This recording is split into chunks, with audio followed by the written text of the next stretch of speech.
on the T Studio with a live studio audience. We got a nice group down here at Sea Dogs. There's John Rager in the house. Of course, I'm Mike Rickard. I am the head of the Hack Nation in the on the T Florida team, and we've got a great show, absolute great show to return to. Big shout out to our great show sponsors: Shipyard Brewing, Sea Dog Brewing, Treasure Island, PriceWipes.com, Body Armor, Coca-Cola, and the PGA Tour Superstores. They're coming in June on June 13th, and we're going to talk to the GM in here in St. Pete about 6:30, and then Chichi Rodriguez Golf Club and Academy, Bardmore Golf Club, Mangrove, our buddy Kenny Betsair, alt THC infused beverage, and of course, Ice Pick Vodka, our favorite beverage of all. And I know John Rager's probably got a nice little mix up there.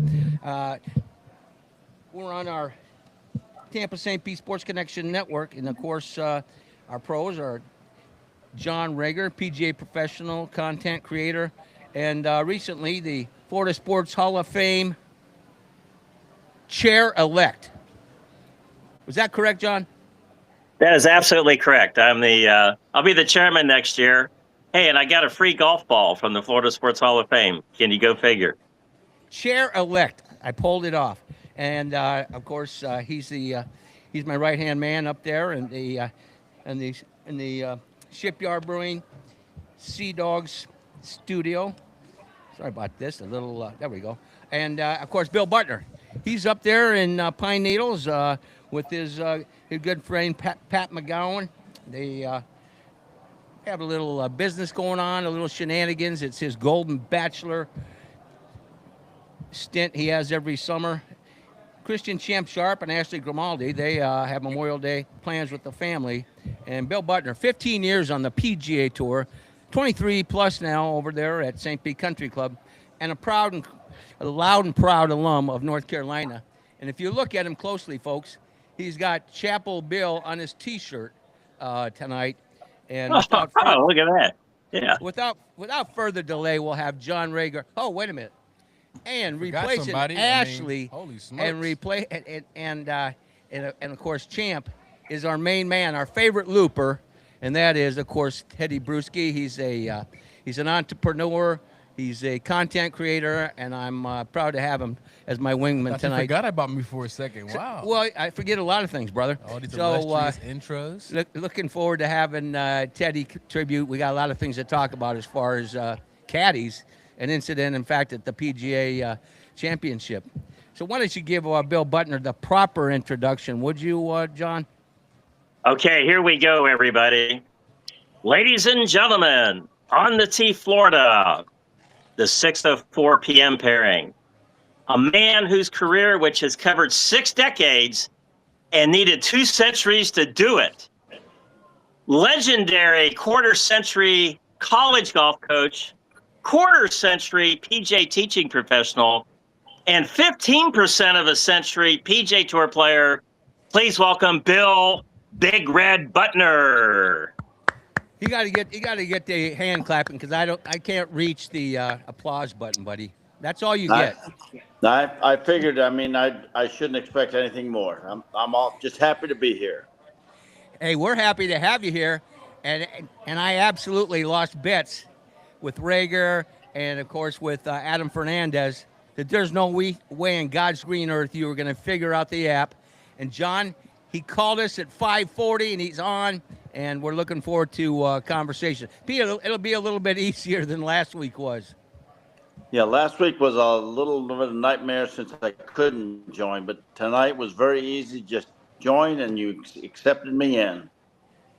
Well, hey, John, Bill, we wanted to talk since Ashley and I were hosting it last week, and we were trying to, we had some connection issues and stuff like that. But the question we were asking you, we know that you came close to playing the PJ Championship, but there was a silly PJ rule in effect where, like, right. Okay, well, now you've played more than 10 or 12 club, events a year as a PJ Tour player, and then they wouldn't let you play as a club pro. I think I don't know if they've changed that or not today, but the question we had for you was just what was your take of the PJ Championship? Because you probably, of anybody that's either watching this program or on this program, have been closer to us. What was your take from last week's PGA Championship at Aronimink? Well, I think the golf course played great. I think it didn't surprise any players. It really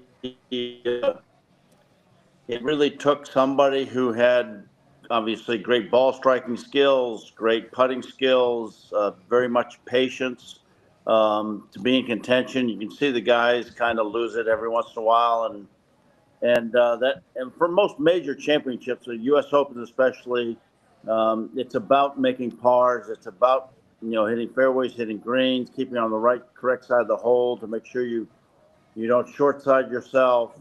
Aronimink was a phenomenal setup. I was very impressed with how everybody handled it.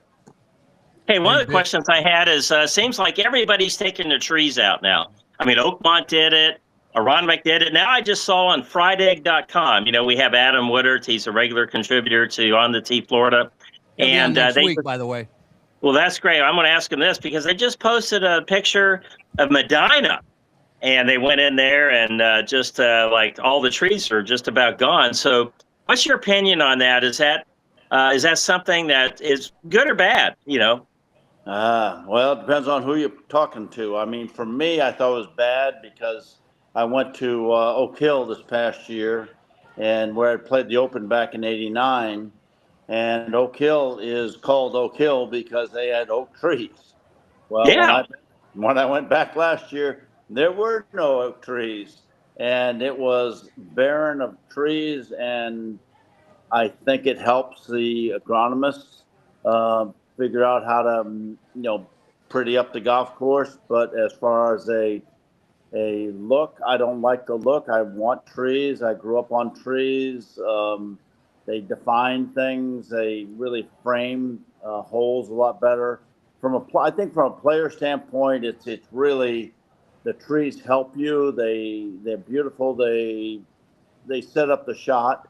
From a superintendent standpoint, trees are your enemy, and we can do without trees. So I don't know which side you want to get on.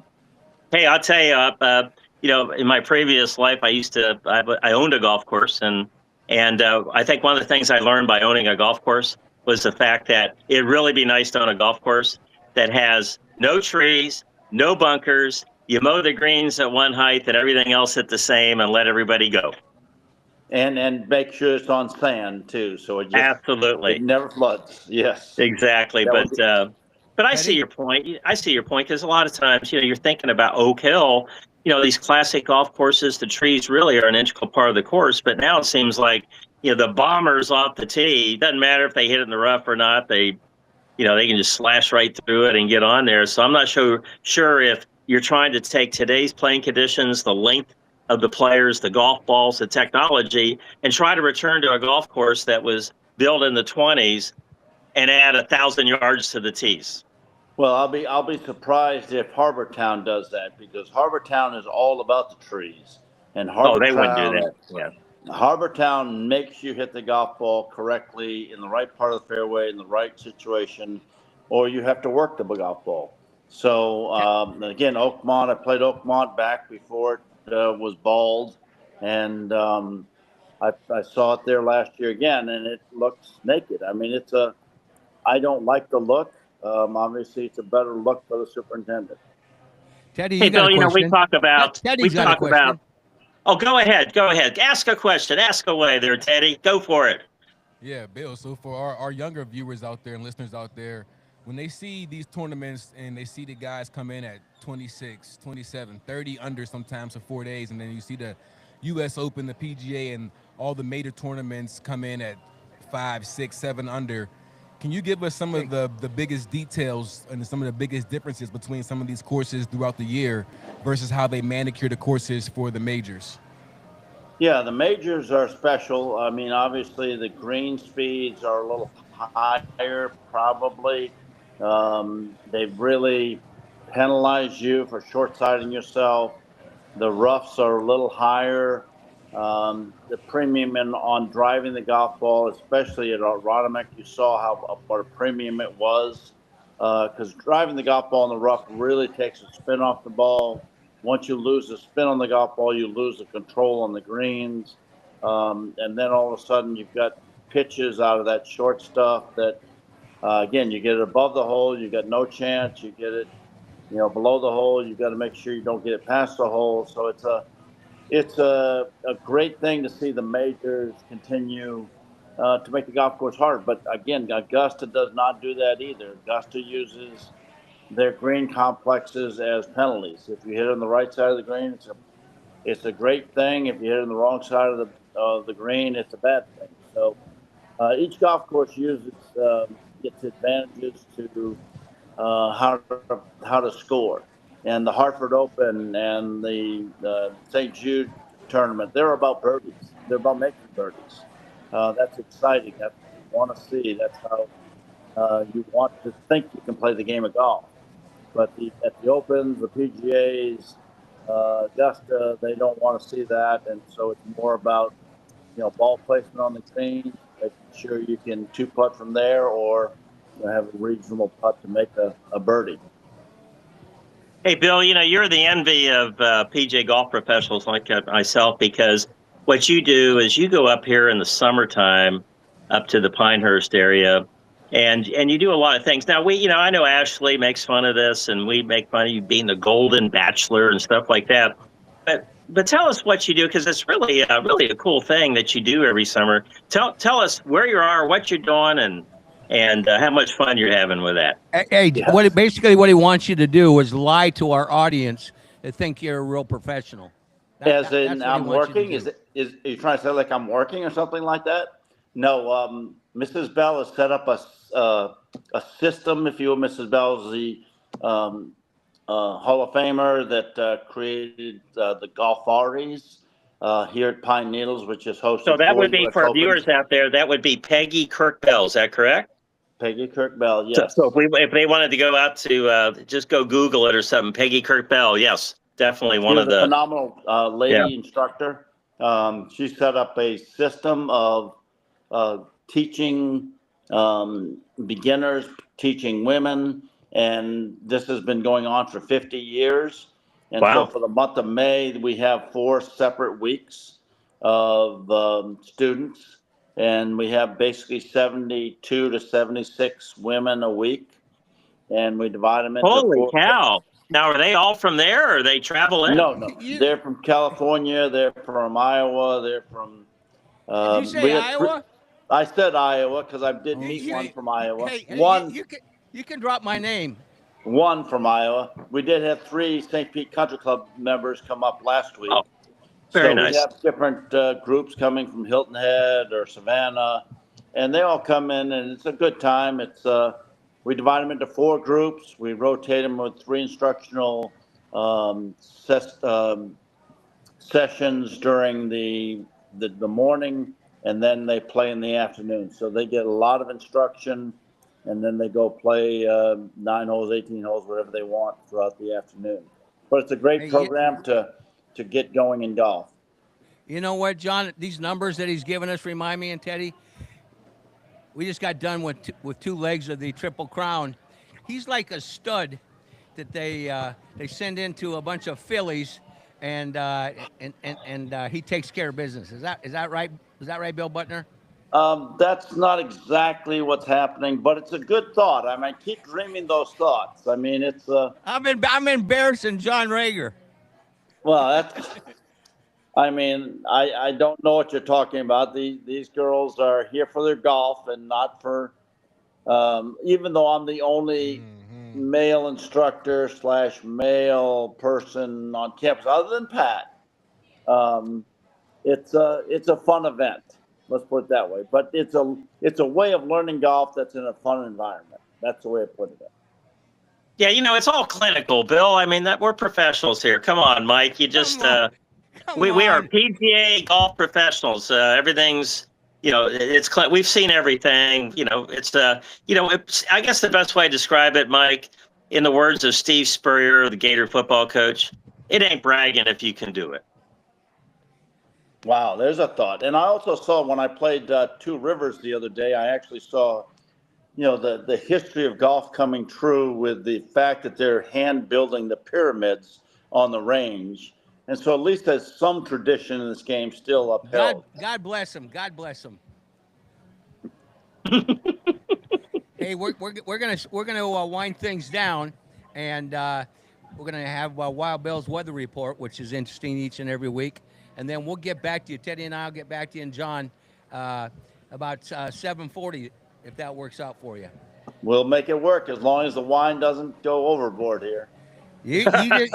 I told Pat McGowan to keep an eye on you until 7:40. You should have told him to keep two eyes on me. Hey, grab McGowan if you can at 7:40. He's a great conversation. Is he a great conversation at 7:40? That'd be superb. Well, that'd be really cool. That'd be really cool. That'd be a fun time. All right, my man. Thank you very much. That T-shirt's classic. Chapel Bill. We'll have to make a clip out of this, John Rager. Man, Chapel Bill. Wow, Hello. That's pretty cool. Hello. And Belichick. Not that I care. Belichick was up there for a fundraiser yesterday. Yeah. Right? So Pat was there with him last night. Well, give him my regards. All right, my man. We'll talk to you about 7:40. See ya. Now, John, introduce your segment, Wild Bill's weather report. Yeah, instead of the normal on the tee Florida introduction that we normally do, like on the first tee, I'll just preface this. This is something that Wild Bill Stereau, Dr. Bill Stereau from Gainesville, Florida, myself, we have a weekly segment on the tee Florida. We do it through the Mic'd Up social app and the Mic'd Up folks out of San Francisco.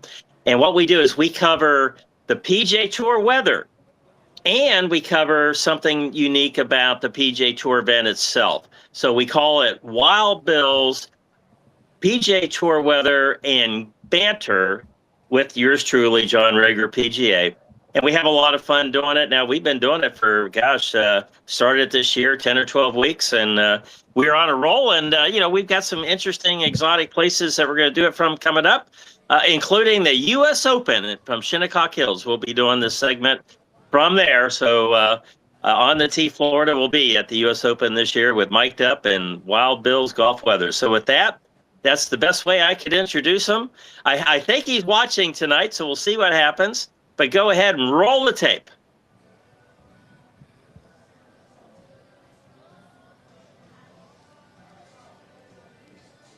Mic'd Up. Welcome, everybody, to On the Tee Florida's Mic'd Up on the Shipyard Sports Connection Network from Tampa Bay to New England.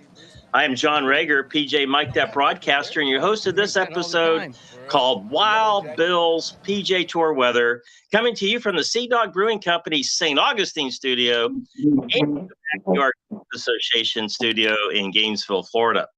Hey, this week it's the CJ Cup from TPC Craig Ranch, just outside Dallas, Texas. Not only will we hear about the weather forecast, which always plays an integral part of the outcome, we'll also include some banter about the special things surrounding this event, including the World Golf Hall of Famer Byron Nelson, whose name is still part of this PGA Tour event starting way back in 1968.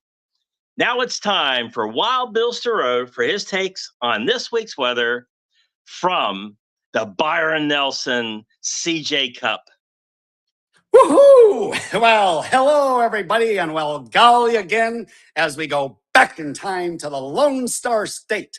It is time for this week's Wild Bill's weather report, coming to you live, remotely, back in time from the TPC Craig Ranch in McKinney, Texas. And since we're going back in time, we're going to talk like we're back in time, like the reporters did, and report the weather like we're going to report it good.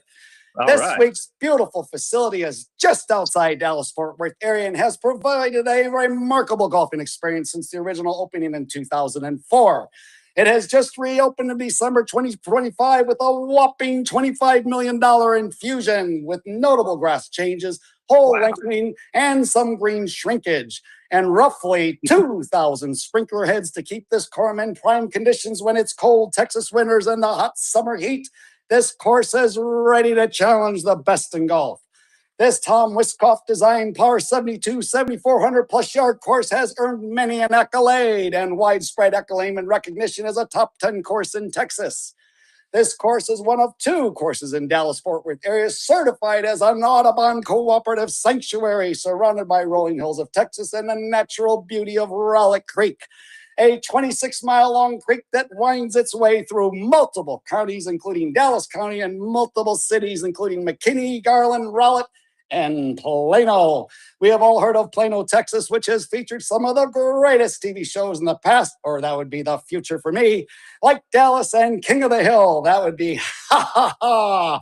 Now, as we follow the PGA Tour this week to the CJ Cup, Byron Nelson, the PGA Tour and golf honors the legacy of Brian Nelson, one of the greatest golfers who ever played the game.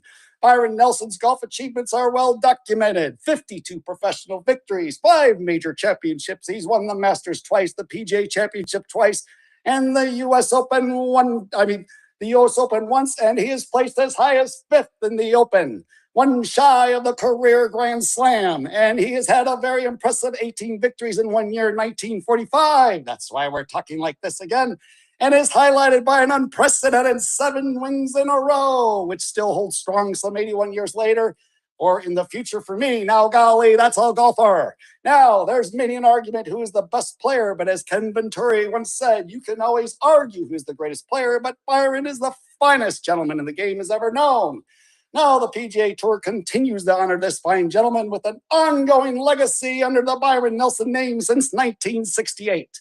This latest venue at TPC Craig Ranch will not disappoint to challenge the greatest greats of today. TPC Ranch is a pristine course with some very unique features, including mentioned earlier, Rowlett Creek, a signature natural hazard that winds through this course layout and crosses the layout some 14 times. It features elite turf grasses, including premium Zosha fairways, Tough Bermuda, and the roughs alongside 777 bent grass greens for an ultra-smooth putting surface experience. And featuring the All-American hole number 14, a sweeping dogleg right reachable with a driver par 4 water all the way down the left side and green surrounded by multiple bunkers, which is historically celebrated as one of the top 18 holes in the country. For those who want to go for it, it could be an excellent opportunity to score low, but the costs could add up. Now, weather can transform this course from a highly scoreable birdie fest, or it may tighten the tournament depending on the wind and the rain, and I think there's going to be some wind and the rain this week. If we go into this tournament with rain, I think we will, softer conditions and large, flat, bent grass greens will allow the players to fire aggressively at the pins without fear of balls rolling off. A plus for the Bombers, but accuracy is important because those who hit the greens and keep it on the greens will score low. Those who hit the rough may have a rough time. Ha ha ha ha ha ha ha. Now, as the wind picks up, and I expect it will, spring breezes in North Texas can gust 10 to 25 miles an hour. And when Texas wind gets going, club selection can become tricky and the scores can rise quite quickly. Ha ha. You like the way I rhymed like the old times there, huh? Countering the easy nature of this course by missing fairways and missing these big greens. That's how the numbers add up, John. Now, tempers are generally in the low 80s this time of year, keeping conditions comfortable, but rapid swings from cold mornings to hot and humid afternoons can affect ball carry and swing comfort. This week's weather for the CJ Cup Byron Nelson starts with an afternoon of rain on Wednesday and Wednesday night evening. And the rain continues all night, Wednesday night into Thursday morning, with thunderstorms starting early in the morning and pretty much continuing all day long. And they will continue into the evening until about midnight. And then we will start to have a very foggy overnight. Now, clouds will dissipate in the morning and we will see some sunshine peeking through. And the temps are expected to get up to 80s. And Friday's going to be our best day. But the rain starts back in the evening all night long and into Saturday morning, with chances of rain and thunderstorms about 50% as the day moves on. Some interruptions with a burst of an occasional sunshine. Now, Sunday looks a little bit better because I don't think there's going to be any lightning. And besides the fact you might get a little more sunshine, otherwise it's still going to be raining with a 60 to 70% chance all day long. Around 2 o'clock when the leaders are getting ready to tee off, it looks like it's going to be a rain fest. So expect some wet course conditions and a very high chance of rain and thunderstorms, with some periods of just rain and an occasional sunbeam showing through. And it appears when it's not lightning, it's still going to be wet. Now, that indicates that the fairways will be wet, bunkers will be heavy, and the greens will be soft, so drives may not roll as far, the sand may not fly as high, and it could be a slow boat to China to get the ball in the hole. So I'm predicting that those who are aggressive and accurate are going to be successful low scorers this weekend. So the wind, the rain, the lightning, and the timing, between the raindrops and the storms and a little bit of luck, we may be the biggest factors of who wins this week, John. So the question is, will these wet conditions be conducive for a low score fest, or will the wind start pushing the balls into the roughs and the hazards that present, and maybe even into Rowlett Creek? Time will tell, and as always, weather will always play a major role this week on who is going to be the champion. And that, John, is Wild Bill's Golf Weather Report, coming to you live remotely from the past at TPC Craig Ranch and the CJ Cup Byron Nelson in McKinney, Texas, and the Backyard Golf Association. Wild Bill signing out. Back to you, John, and I'm coming back to the future.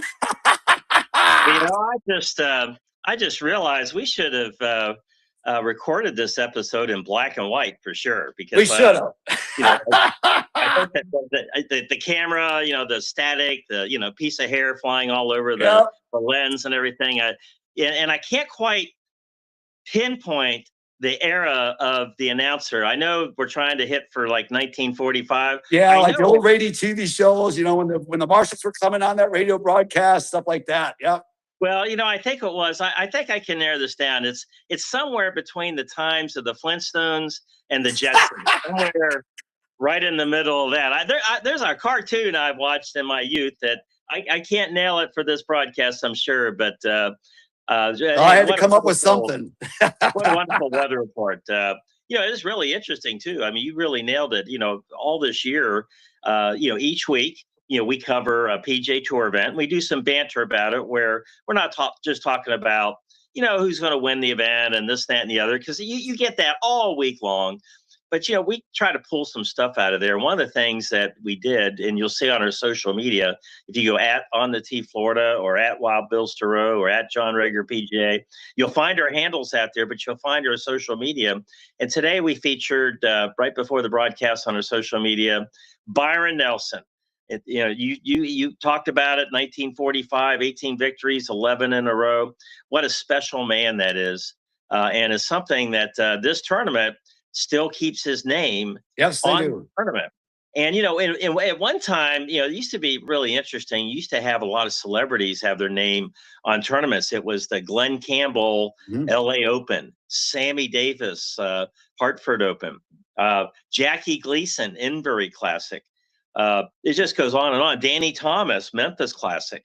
So a lot of times players have also had their names on tournament. Arnold Palmer, obviously, it's the Arnold Palmer Invitational. But, for years it was known as the Bay Hill Invitational, but they went ahead and honored him and put his name on the tournament. So there's not many tournaments left that have the name of a World Golf Hall of Famer on it. So kudos to that. Hey, I also was thinking about something here. I went into Kip Engel. I don't know if he's watching tonight or not, but he's from the Golf Auction. He's been a regular contributor on the Tee Florida, and he specializes in old golf clubs and auctioning off memorabilia from that era, actually. And so I pulled out a driver, and this driver is from that era. Okay, I think this driver is basically from the late 40s, and it's been refinished a couple times. The shaft's rusting a little bit. There's still the original leather grip, but this is the kind of club that Byron Nelson played. And the reason I'm showing you this is, if you look at golf clubs today, here's a Titleist driver. It's a 9.5, 915D. Okay, look at the size of the head. Yeah, that's like our 3-wood. Yeah, this is like a 7-wood today. I mean, it's really something. You look at the size of these golf clubs, and it's really amazing. Now, you may not be able to see it here. I'll try to improvise, but they're longer too. I mean, they make golf clubs longer. This club is like, a couple inches longer than that club. Wow. So anyway, I just wanted to show our viewers out there, when you start talking about golf and you start talking about the players from yesteryear, and they always wonder how would Tiger Woods do against Bobby Jones, or Jack Nicklaus against Scott Scheffler. Well, you can't compare the eras. Different eras, different golfers, They're all great. So So with that, I hope you had a nice history lesson learning about Byron Nelson, because I know when we were doing our show prep, you were trying to figure out who is this guy. But you know what? I learned a lot. That's why this broadcast of Wild Bill Stero's PGA Tour weather and banter with John Rager PJ, we will bring you some history. And for those younger viewers out there, you'll get a little lesson on the past, because to be a good golfer in the future, you got to know who was a good golfer in the past and learn from them. Just like a history lesson, we as a culture learn from our errors. If we don't learn from our errors, history will repeat itself and we will do it again. But yes, you are correct. I mean, my dad golfed with some of those old clubs like that. And he would be when he got older, he just driver 150 yards down the fairway, driver 150 yards down the fairway, driver par 5. He's on the green in 3 hits. Never went out of bounds. Never hit the trees. Was just blowing straight.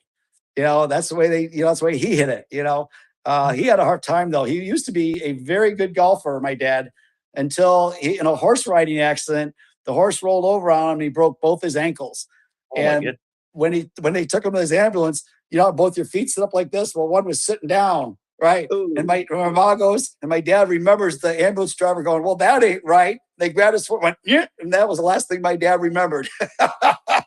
But ever since then, he couldn't walk the greens and stuff like that because all the undulations were hard on his ankles. So he started wearing these Skechers that did this all the way around. They were like wobbly things. So it actually created so his ankles didn't have to turn so much. It was kind of interesting. But he played with the old clubs like that.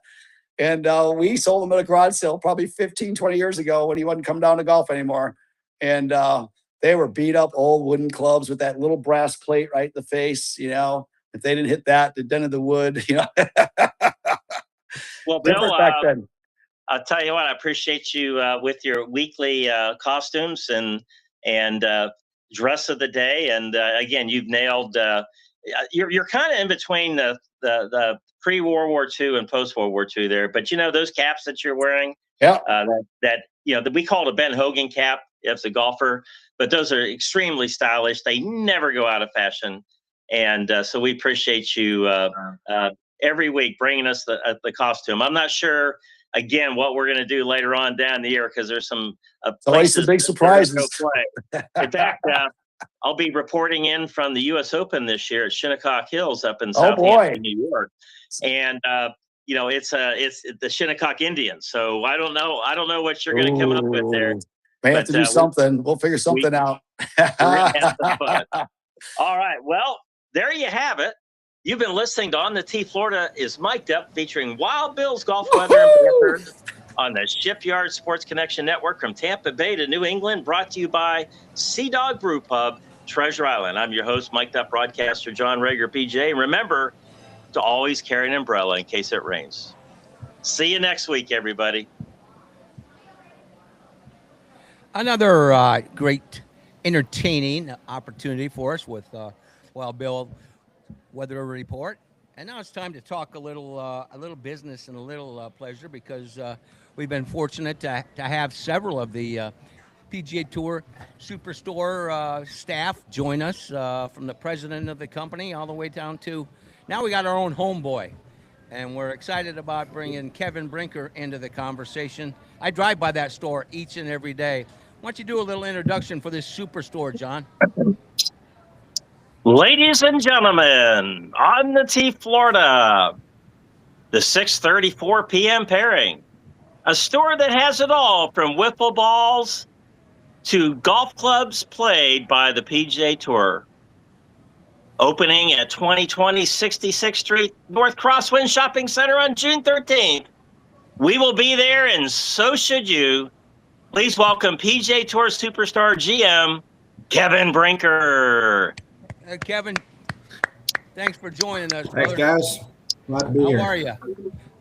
So are you I'm I'm going to ask you doing? first question. Are you a St. Pete native? I am. Born and raised. Oh, welcome to On the Tee Florida. Give us a little bio on background prior to taking this opportunity with arguably, well, it's not even arguably, with the greatest retail store in the game of golf. Absolutely no argument. I've been St. Pete local, Tampa local my whole life. Retail, came out of the grocery business most recently. And yeah, had the opportunity to get on board with this amazing organization and be back in good old St. Pete, and just counting down the days till June 13th at this point. Hey, Kevin, this is Teddy. I used to work for one of your competitors. I won't say who, but I got a question for you. I got my PGA Superstore gift card already ready. I've been holding it since Christmas. I know you guys are coming into town. What kind of things can some of the guys my age, some of the women, and some of the men my age expect for the grand opening that day? I know you guys got some of the big plans. I know it's going to be a big spectacle. And can you guys get any insight on that? Yeah, man. I don't want to give too much away, but it's a great time. So, a little over $30,000 for the giveaways to people in line. People line up around the building. So if you're going to be there, get there early. What time I got to get there? Oh man, early. I'll get a tent if I have to. I get a tent. He'll camp out overnight. I'll camp out if I have to. You can camp out overnight. Bring a tent. There's a lot of local business in that plaza too to help feed you and help keep you up. But yeah, like 30 grand worth of giveaways, from our vendor partners. With that gift card, anything in the world, we got it all. I mean, it is this store is it's coming together. So day by day we're building it up, and it looks so good right now, and we can't wait. Well, John Rager is a PGA of America teaching professional, 40 plus years in the business, was in the golf club business. He's been in the golf course ownership and management, and I know he's excited about it. He's up in St. Augustine Beach. We're going to pull him down for opening day. I think we'll come out there and shoot a little video and get some clips for you and put that across our platforms. Yeah, no, you guys are going to get some great content there. It's going to be a blast. A party is an understatement. John? Did I lose John Rager? Yeah, hey, Kevin, I'm really excited about the PGA Tour Superstore. Every morning I enjoy a cup of coffee. So it reminds me of my cup of coffee Sheriff career Brady. on the PGA Tour. We had props here. It was a cup of coffee career, but I was there. And, we have props here on the T Florida. So the PGA Tour Superstore. I tell you what, the first time I went in one, I don't know where I was. It may have been in Jacksonville. I'm not sure where it was. I was just absolutely overwhelmed. And I was making fun when I introduced you about golf whipple balls and that kind of stuff. But you actually have, and I was walking by. You actually have hitting bays with simulators, and you have PGA Golf Pros that will fit you for a set of golf clubs. Tell us about that. Yeah, I do. So, let's take it one step at a time here. And those express fitting bays, they're all, so first of all, they're all suited out with TrackMan, head to toe. So you're going to get, more data points than, you know what to do with at that point, right? But any club, anything we got in the store, let's hit it. Let's try it. Let's get in the bays and see how it feels. Play a course, play a couple holes, whatever it may be. And then from the PGA Pros, yes, we've got this thing called the PGA Tour Superstore Studio, and it's one-on-one fittings or lessons by PGA Pros, and they can put you in, I think we have a little over 60,000 different club and shafts in the store. Wow. So if you're, whatever your game may be, whether you're, a scratch golfer or you're just getting into the game or you're getting back into the game after 20 years, the guys and gals there will get you in the right stuff and get you having fun out there. Hey, when I was at the PGA show this year, one of the gals that's on St. Andre's Golf, it's out there on the Instagram and social media. I got to meet her a little bit, and I've seen commercials that they did for PGA Tour Superstore, and I can feel the pain because when I walk in there, I have a budget. I want to go buy something. I'm not walking in the store. It's not a spa. I'm going in there because I just want to spend some money and buy something. And you have absolutely everything. And one of the really cool things about that store, you get this putting green in there at all of them. I'm assuming you're going to have it here.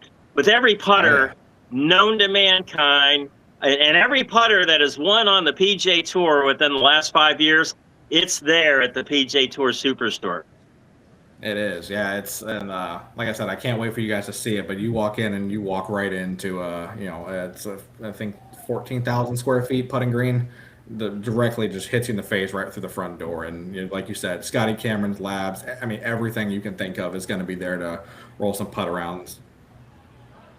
You're watching and you're listening to On the Tee Florida on our YouTube channel. Please give us a like and subscribe. And then, of course, we're on RadioSt.Pete.com, Florida Sports Streams. And we archive this on Spotify, as well as and there'll be plenty of clips of this conversation on our Instagram page as well, as we have a conversation right now with the new GM. And it's great to have Kevin Brinker on board and with some local flavor. You know the courses in the area, regardless of being in the grocery business. And we're going to spread the word to all the partners we have down here. And John Rager knows a lot of people.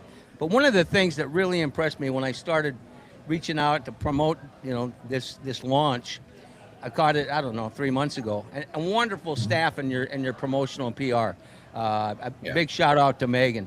But one of the things that super impressed me, this is a huge corporation that you guys, there's no one that can come close. You got TGL involved. You got the Atlanta Falcons in your portfolio. It's got to be exciting times for a guy that came from the grocery world. It is, man. Like I said, it was when I saw the opportunity and started talking to these guys about potentially coming on board. I was like a kid on Christmas. Just even the thought of potentially doing it, and then when I finally got the call that I was going to do it, it was Christmas morning, and it was I think March. Kevin, here at On the Tee Florida, we know a lot about nothing here. So we're talking about, you talk about coming from the grocery business to the golf business. So that means that it might be the same principles. Like in the grocery business, if you price it high, let it fly. Price it low, let it go. And, whether it's the grocery business or golf equipment and golf balls and stuff like that, it's got to be very similar. You got to have customers that not only come in, but they're going to come in time after time after time. It's almost like you're building a brand new golf community right here in the Tampa Bay area. Yeah, for sure. Our big thing is that we want to have golf for everybody, right? We want to be able to have the people that have no budget and the people that are just coming in for the glove and the tees and everything in between. We don't want to be the one-stop shop. We want to be exactly what we are, the PGA Tour Superstore. We want to be there for everything, and we will. And St. Pete is the perfect location for it. There's so much golf in this area, so much golf in Florida alone that again, just couldn't be more excited. Yeah, Kevin, I spent time on the West Coast, on the East Coast of Florida. So I've been to the PGA Superstore down there in West Palm Beach. Will it be very similar over here on the St. Pete side? And just speak a little bit about how significant it is to get a store of that caliber finally to come over to the West Coast of Florida and just basically tap into a whole different market of golfers that haven't been able to experience what a PGA Superstore is like living on this side of the state. Yeah, no, it'll be similar in a lot of ways, and it's going to have a bunch of differences in the same way. Just layout, but all the services are going to be the same. Studio, fitting bays, TrackMan throughout. All of that stuff is pretty standard for us across the board. But what makes this one so special is, like you just said, kind of that split, right? We have a store in Tampa, we have a store in Sarasota. Now we're going into St. Pete, and that is just an ideal market split right down the middle for people on this side of the bridge. 275 is not exactly user friendly anymore to get across. So Tampa's not fun to go to, and just being where we are right there in Tyrone Square and all the work the city's done in that area. The Tyrone Square Mall, if you haven't been by there lately, it looks beautiful outside and totally different from 10 years ago. So it's going to do really well, and you said it before, our team at the Store Support Center is just amazing. From the set teams, the new store opening teams, graphics, everything is just in this store is unbelievable. We had a conversation with Joe, who pretty much, as far as they're concerned in that marketplace, he's the king of golf down there. He is. And the stories he was telling and the access that you're going to have with your new career, you're going to be like a kid in a candy store. He's going to TGL. I already am. We're not even open. He's going to TGL events. He's rubbing elbows with some of the greats of the game and celebrities. And I'm sure you could get tickets if you want to go up and watch the Falcons. I mean, a plethora of side opportunities that any sports fan would certainly relish. I guess I got to ask you a question, and I sent you a text. I'm a horrible hack. These guys can attest to that. You got any game? You got any game? A little bit above average, but nowhere near good. That's an Hey, honest Kevin, answer. I got a question. I got a question for you, Kevin, to get you out of here.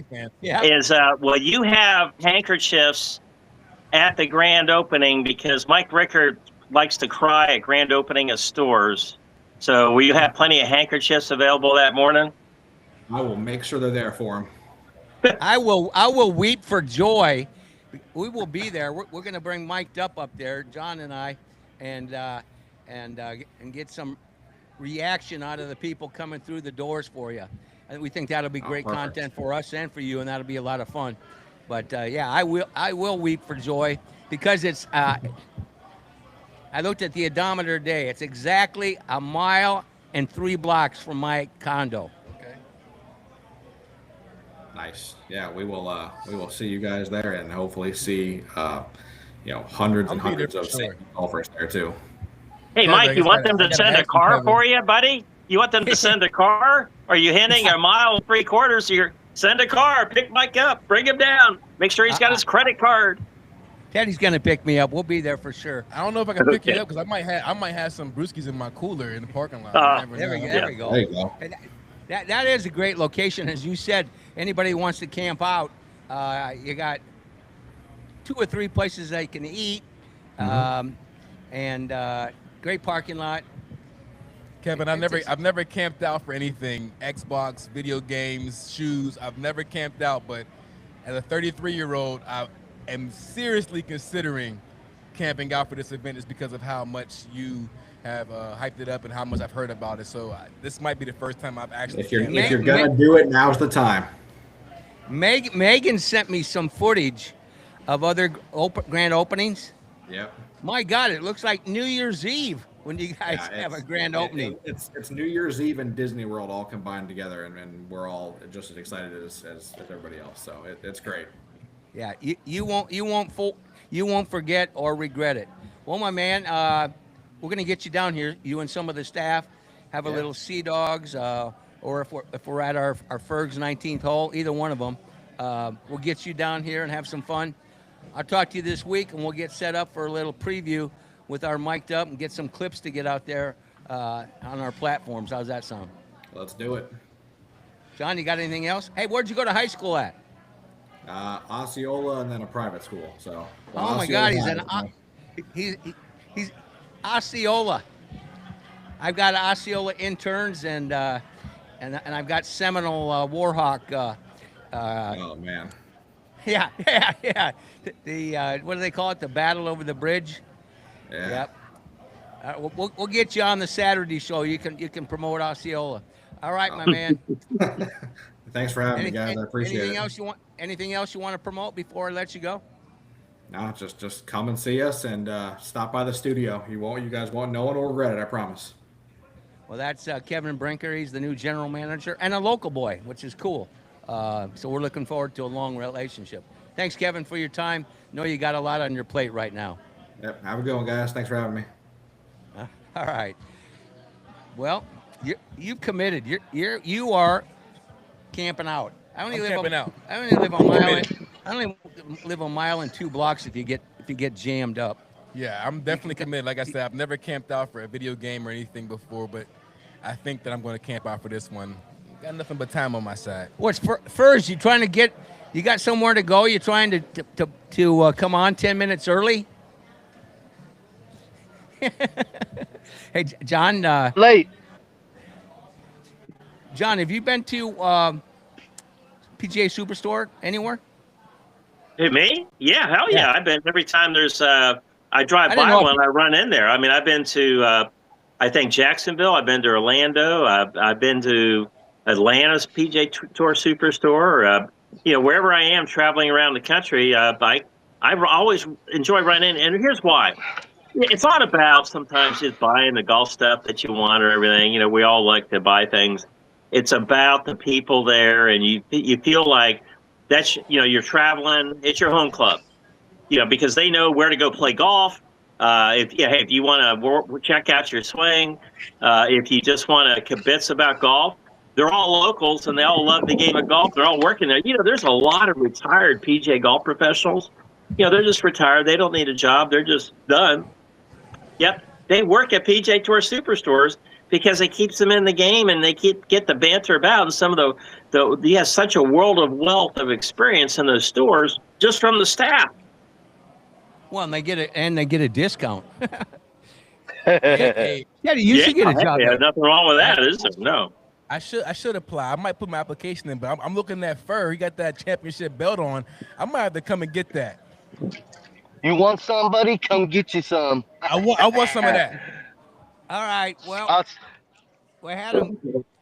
It's great to have him on, even if it is a little early. John, why don't you give Michael his introduction? All right, here we go. Ladies and gentlemen, on the tee, Florida, the 6:52 p.m. pairing. Michael Furr is a Texas-based golf entertainer and multi-time Guinness World Record holder. Through his signature program, Cheat for Charity, he's raised more than $1 million for a wide range of charitable causes. The man who makes a cup of coffee nervous. Please welcome Michael Furr. Thank you for such an awesome introduction again. I feel like you're the Michael Buffer of the golf world. Don't they say Michael Buffet? Is that, or is it Michael Buffer? No. Oh no! Show Now some we call respect in Texas. In Texas, we call Target Tarjay to add a little. Oh, I got it. fanciness It. This being a show that has people from all over the country on, we have to get used to the dialects. We're down south there in the Tampa Bay area, so we have to get used to how people pronounce things. So stand corrected, and hey, if I'm in the same category as Michael Buffer, as they say in Texas, I'm doing great. Hey, you got a Dude, couple you're another great mouth of the South is all I can say. Hey, you got a couple Northerners here, and Teddy and I. So don't try to paint us as Floridians.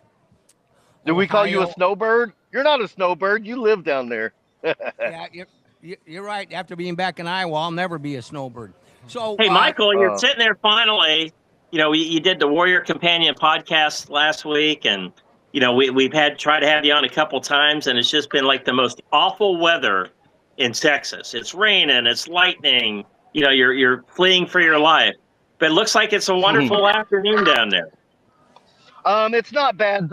The Byron Nelson actually we're suffering a little bit of showers early this afternoon.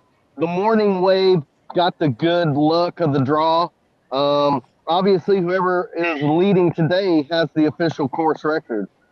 So with Brooks Koepka, looks like he has his first course record on the PGA Tour in quite some time.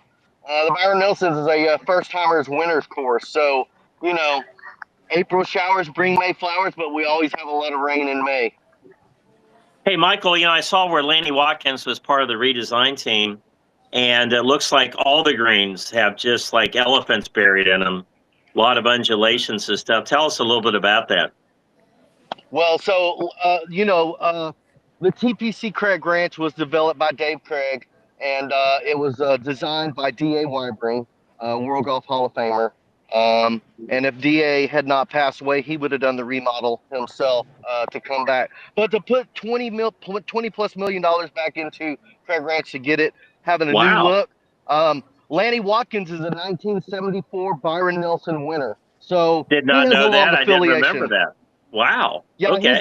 He has a long affiliation with the Byron Nelson, which originally that was called the Dallas Open. And then Byron Nelson got his name attached to it. That golf has been to, I believe, 5 golf courses. It started at Golf Club of Dallas.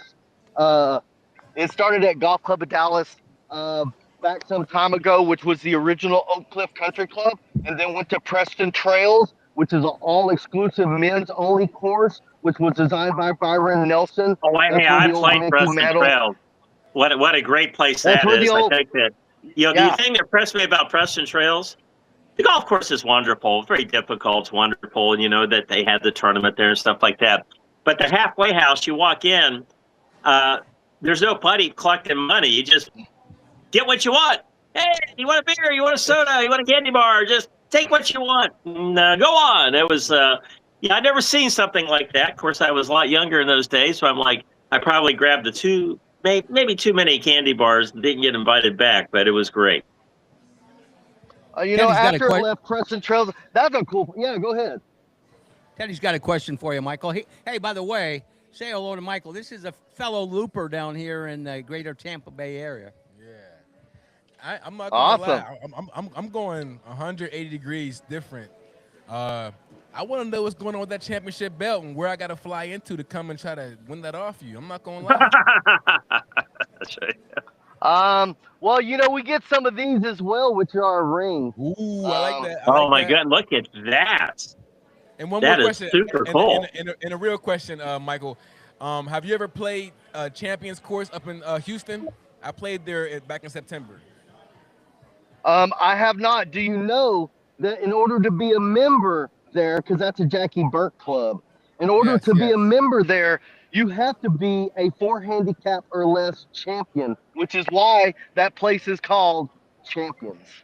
Yeah, hey, let's back up for a sec, Teddy. That was a really good question you asked them, but we need to back up for a sec because we have a lot of young viewers. But I never played that. We have a lot of young viewers, and they don't even know who Jackie Burke is. Tell us who Jackie Burke is, Michael.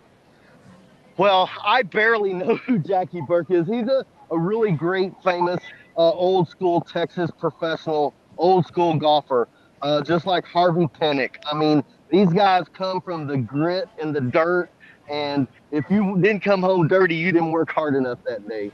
Well, he used to be a running man out there on the tour with Jimmy Demerit, wasn't he? Jackie Burke? I believe so. I believe so, yeah. I believe so. But this club they established is really something. I mean, it's not your average golf club, when they call it the Champions Club. Right. It's what we now call a concept club, just like Michael Jordan's course in Florida there. You started to have a lot of new concept clubs, and really that was a concept club before there was a concept club. Hey, Michael, when I introduced you, I talked about Cheat for Charity and raising over $1 million. I just saw on the Facebook a day or two ago, you just raised another $18,000 for a charity out there. I'm going to step away for just a moment, and I'm going to bring you a prop in that you use. Oh yeah. But tell our viewers. Well, I got a prop for you. Tell the viewers what this Cheat for Charity is. Well, I travel around DFW in the state of Texas with my custom 8-foot drivers, and we raise money at local charities. The last 10 days, I've raised $32,000 for our local charities. I get challenged all the time to do interesting things, and so what John is going to be showing you is what I call impulse item amenity. Like when you have bubble gum and candy by the cash registers, those are impulse items. So I also have an impulse item for an additional shot. For $50, I'll hit a golf ball off of your playing partner's head. So he is actually wearing one of our helmets. Look at that fool. He's actually wearing one of our helmets. This is a rewind from 4 weeks ago, but I think that Rager just brings that up so he can put that helmet on. I absolutely love this helmet. I love this helmet at this point. The reason Michael Furr doesn't have this helmet, I'm too cheap to go down to the UPS store and ship it back to him and pay the $15 shipping. So you know what I'm going to do with this helmet? I'm going to personally bring it to Michael Furr. Drive it to New York. We're going to drive it to New York. Michael Furr, tell us about the Warrior Companion Golf Tournament up in New York on June 14th. Then we got to switch gears. We got to talk a little the Byron Nelson and. Okay. You're going to tell us about the tournament, then we'll talk about that Byron Nelson tournament. Okay, go ahead. Tell us about the Warrior Companion Golf Tournament. So I'm proud to be an honorary spokesperson for Warrior Companion, and we're having a golf tournament at the Golf Club of Sullivan County, owned by Bill Murray and Jason Kelsey and Tom Cohen. And so we're having this on Flag Day, and it's an all-inclusive event. Everybody gets to try my 8-foot drivers and have some fun on the 8th hole. And we have the Rodney Dangerfield heckler guy on the 7th hole right before. And then we're having some great music afterwards. So all the money goes to Warrior Companion. They provide pet insurance to disabled veterans and first responders around the country. And I'm so proud to represent them and do whatever Doc Bodolowski would like me to do. So, yeah, Byron Nelson, thriving, man, thriving. What I'd like you to do is get Bill Murray to come on the T, Florida, brother. Well, he lives a lot closer to you than he does to me, for sure. Hey, let's switch gears now. Of course, it's an event that's got 80 plus years of tradition, and now it's the CJ Cup, Byron Nelson. And you sent me some interesting pictures today, and he's having a great first round. Let's talk about Siwoo Kim and your relationship. Going back to the Corn Ferry when he was a kid, and he didn't even have hadn't even mastered the English language, and you caddied for him. No, so I'm sure Teddy's interested in that because communication is the key. It is between the caddy and his player. I really enjoyed my time with Siwoo Kim. We were doing qualifying for Corn Ferry and Midland, and so he was 17 years old. He'd already got his PGA Tour card, but you're not able to use your PGA Tour card until you turned 18. So he was allowed to have 6 sponsors and invitations, but he wasn't allowed to play and use that card until he actually turned 18. The LPGA is a lot more lenient on that. So a lot of fun. He absolutely spoke no English at all from South Korea. So how the hell did you talk to him? Well, it's all numbers, right? It's all numbers. And if I give him the number and if I don't agree with what he was saying, I would actually hold the club down out of the bag. So he would pick the club out of the bag after I gave him the number.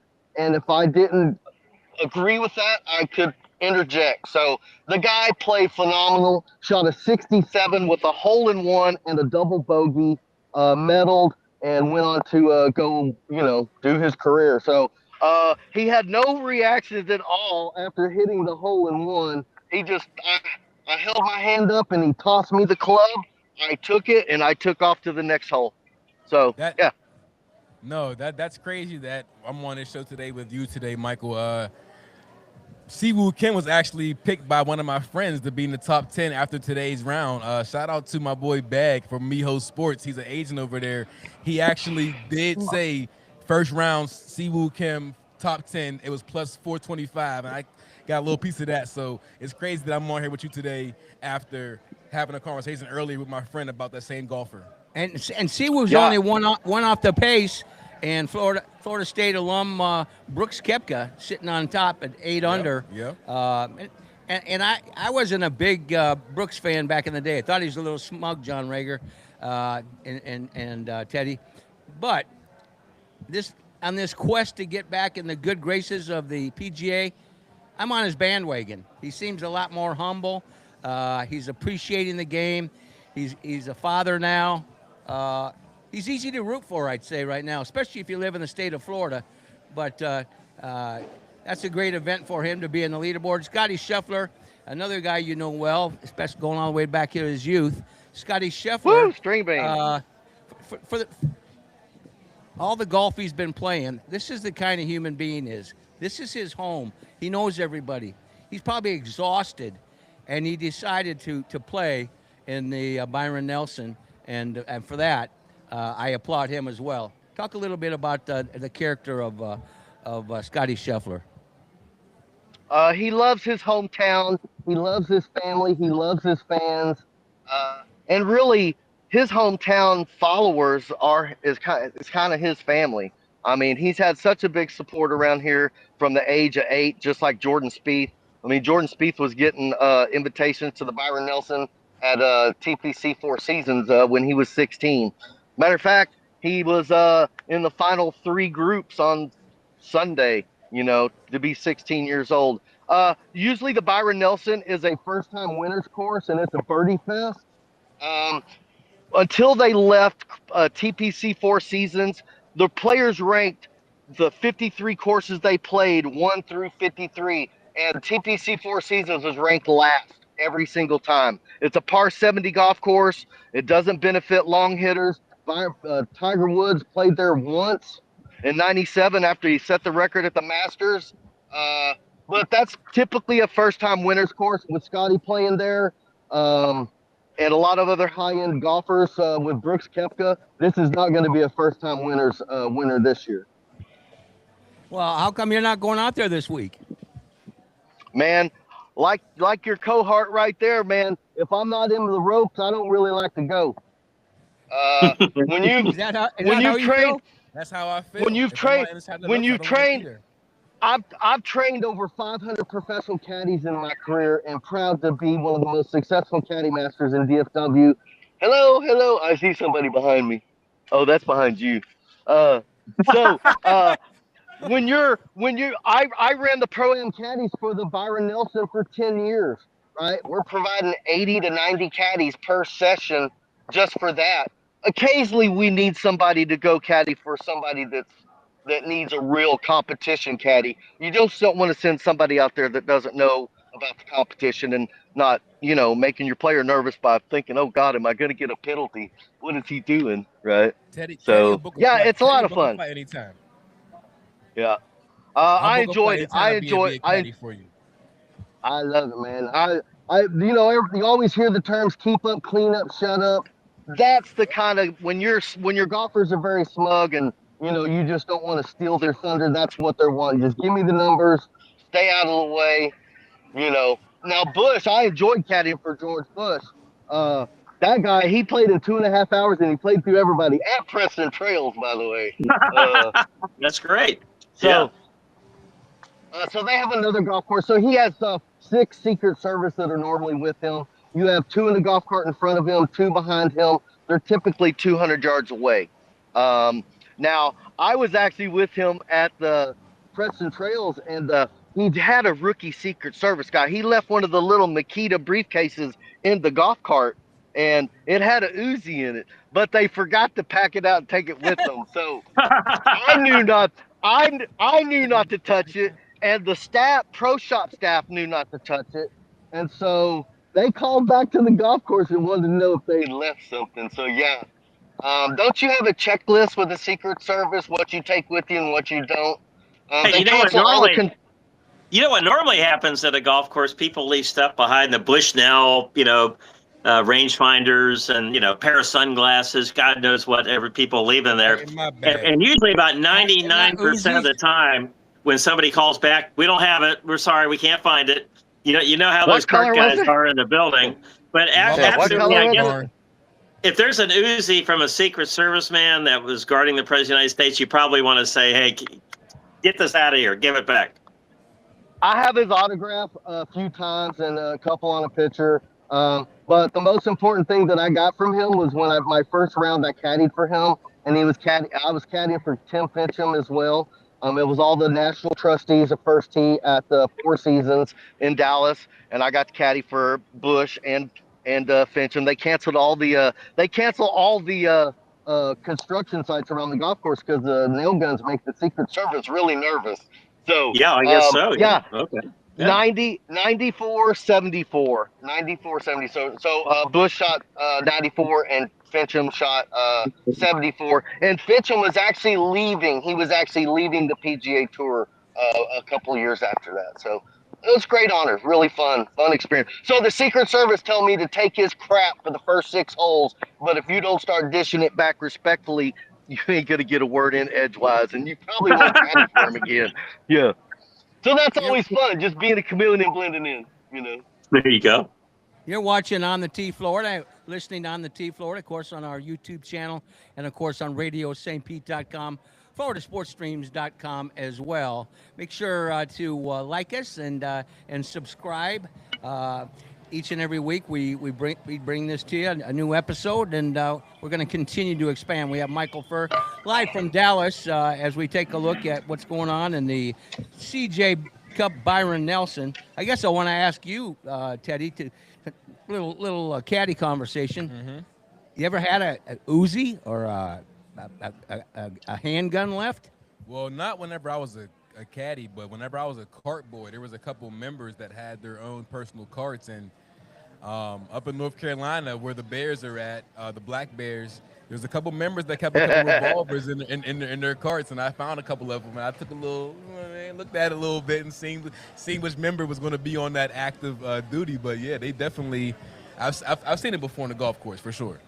You think Billy Butner packs when he's in North Carolina, John Rager?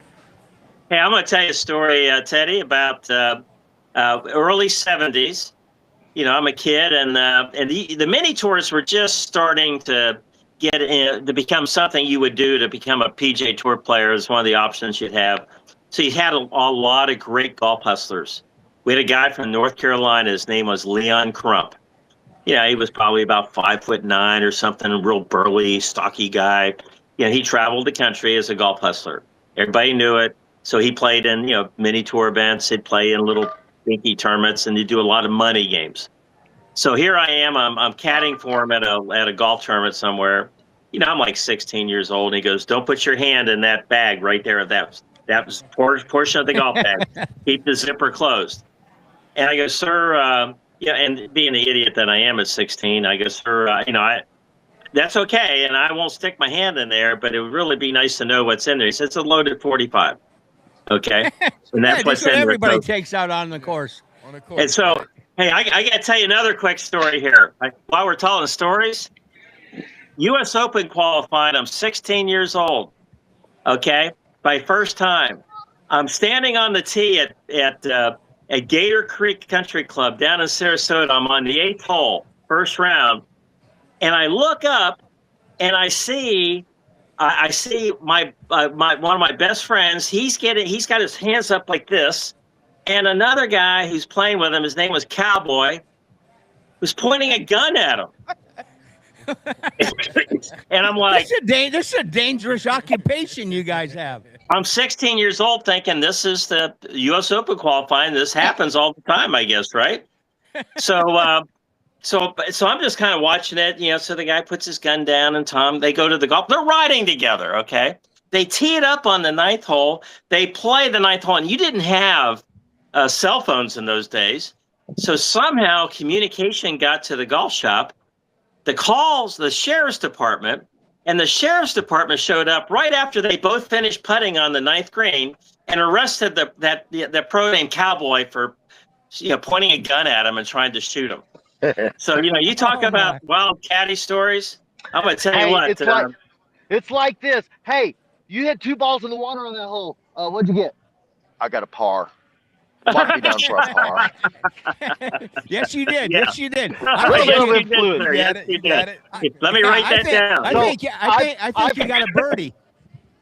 I've heard a story at Dallas National where one of our caddies was walking a bag, looping for one of our members, and the guy tomahawked his bag and had a gun in it, and it went off. He hit the bag, and No, I heard the story. I heard the story in the caddy shack. I heard the story in the caddy shack the next day. Oh my goodness!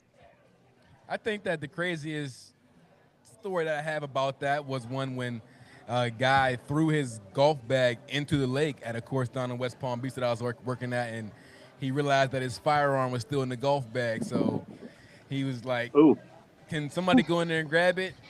I'm like, there's too many alligators on this side of the state for me. I'm not going to do that one. But, yeah, I don't know if he ended up getting it back or not, but he threw his golf bag into the water after a bad shot and realized that his firearm was still in there.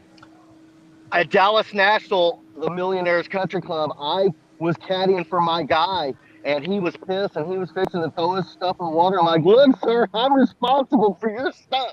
I said, if you want to come back out here after the round's over with, we'll bring you out here. You can throw that shit in the pond. So anyway, after the round was over, I called over one of the cart boys to bring us a cart, and I loaded it. He's like, what are you doing? I said, we're fixing to go. He said, just take them. So that was part of my tip. Staff bag, full set. Yeah. He's like, just take them. Yeah. So I was the caddy, right? I was just the caddy doing what I was supposed to be doing, was taking care of my player, and he'd already forgot about it, right? So, yeah.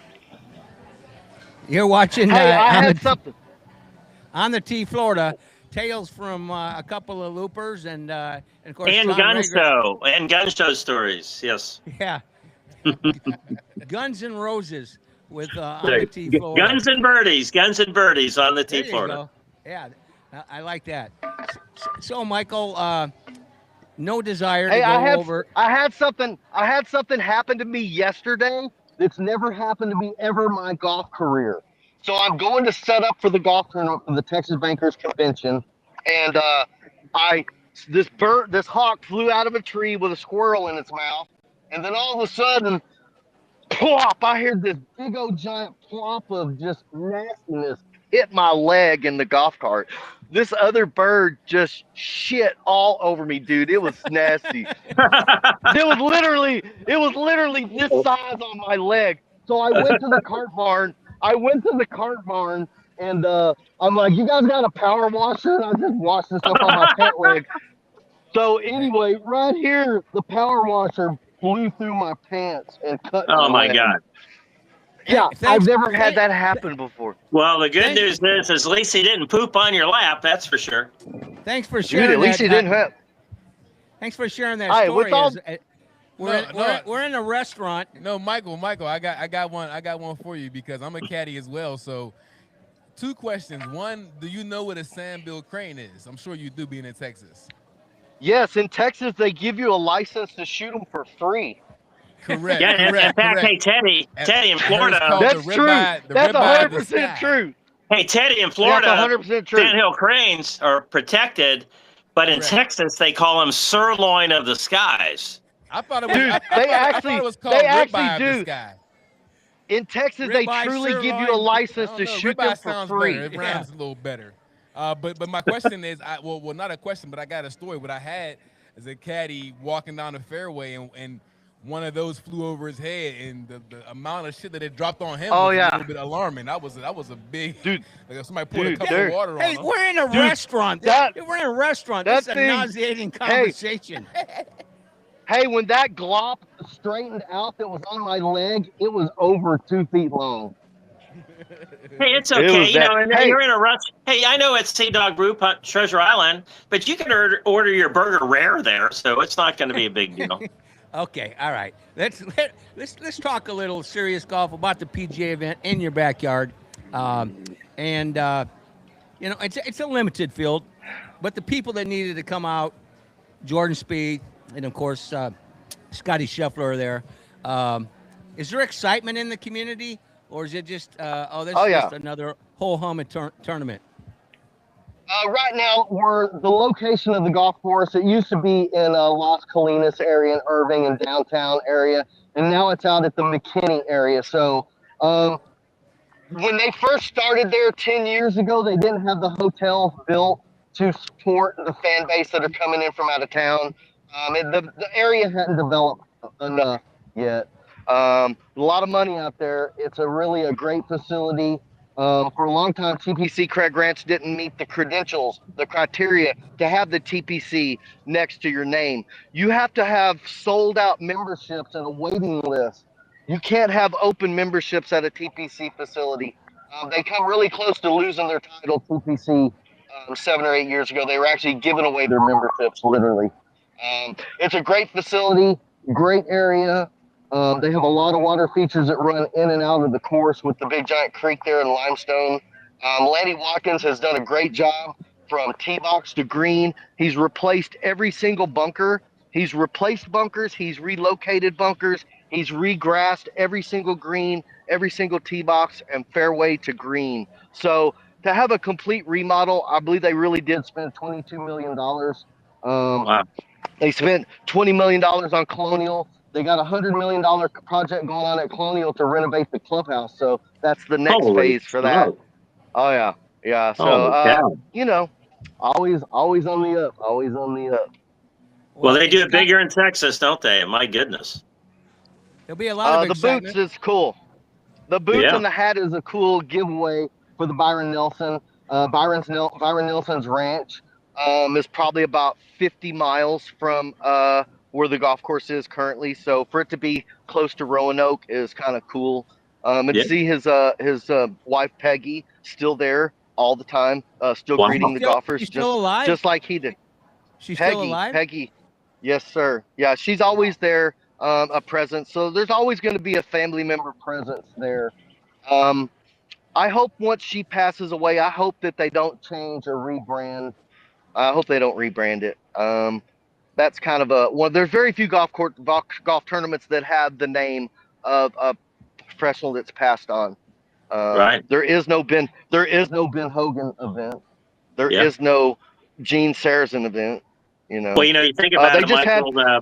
Used to be, now it's Arnold Palmer Invitational, but at one time, golf tournaments on the PGA Tour were very popular with the Glenn Campbell LA Open, the Sammy Davis Hartford Open, the Jackie Gleason Inbury Classic, and it was really kind of cool for people to put their names on the tournament. Danny Thomas, the Memphis Classic. So it's kind of a shame that you see some of these celebrities and great athletes. The But Bing yes, Crosby, on the PGA Tour, the Bing Crosby clan that's bake. right. But you think about it right now, I mean, Tiger Woods doesn't have a name on his tournament, even though he's involved. And Jack Nicklaus heavily involved with several tournaments, Memorial and the tournament that was held in down in Palm Beach. But you're right. To have somebody's name still on the tournament like that shows an incredible amount of respect for history and respect for the man.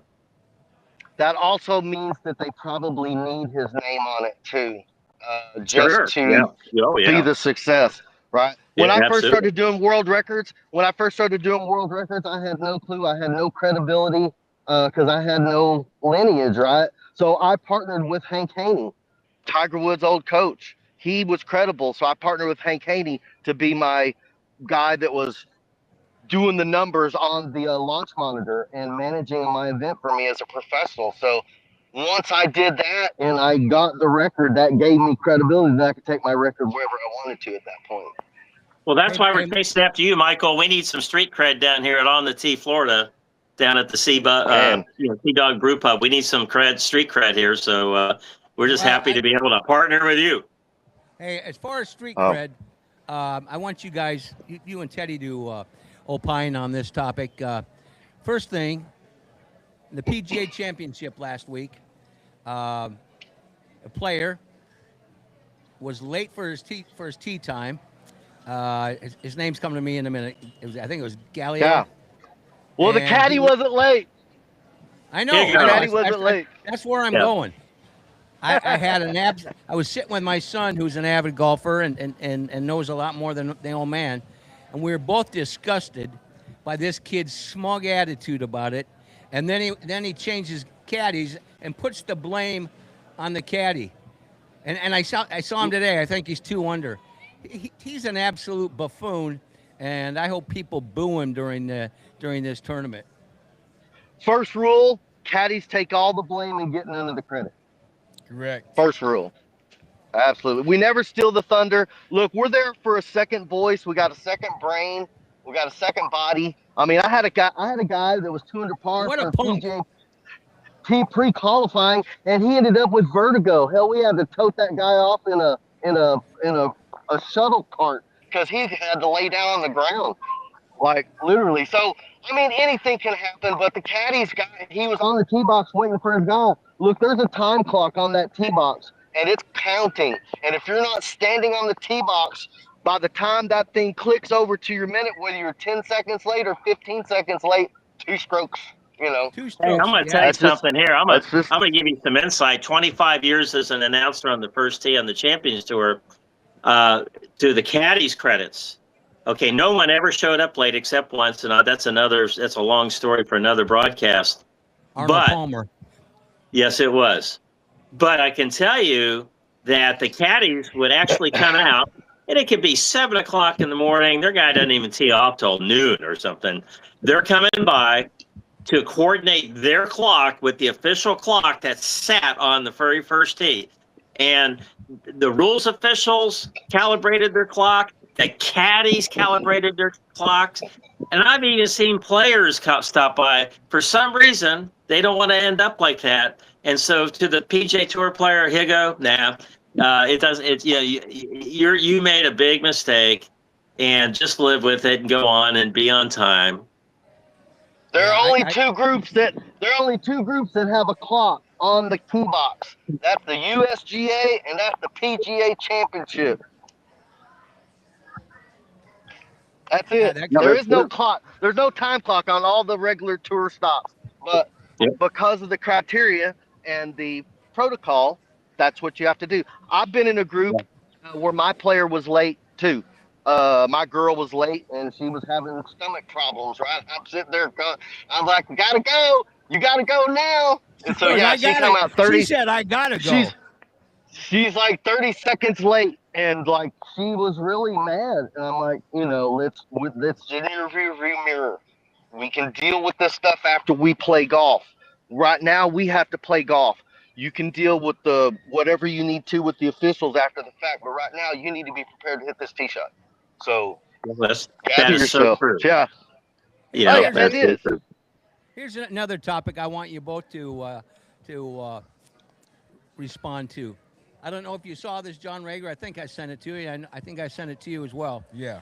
Pebble Beach, which is managed and owned by Troon now, is cutting the caddies' ability to get tips. They're It's reducing. the Augusta way. What's that? It's the Augusta way. No tipping in public. Well, So that's charity. That's Caddy Go ahead. Services International. That's Caddy Services International. They also run the same program at Augusta. They have programs all over the world, and a lot of those programs are reverting to that format. Same thing at Preston Trails. It's a men's-only club. No tipping in public. You can, because it's all built in. They don't want additional money for whatever, because then you're cheating on behalf of your player to win the money game against your other guy. So you kind of got to watch that a little bit.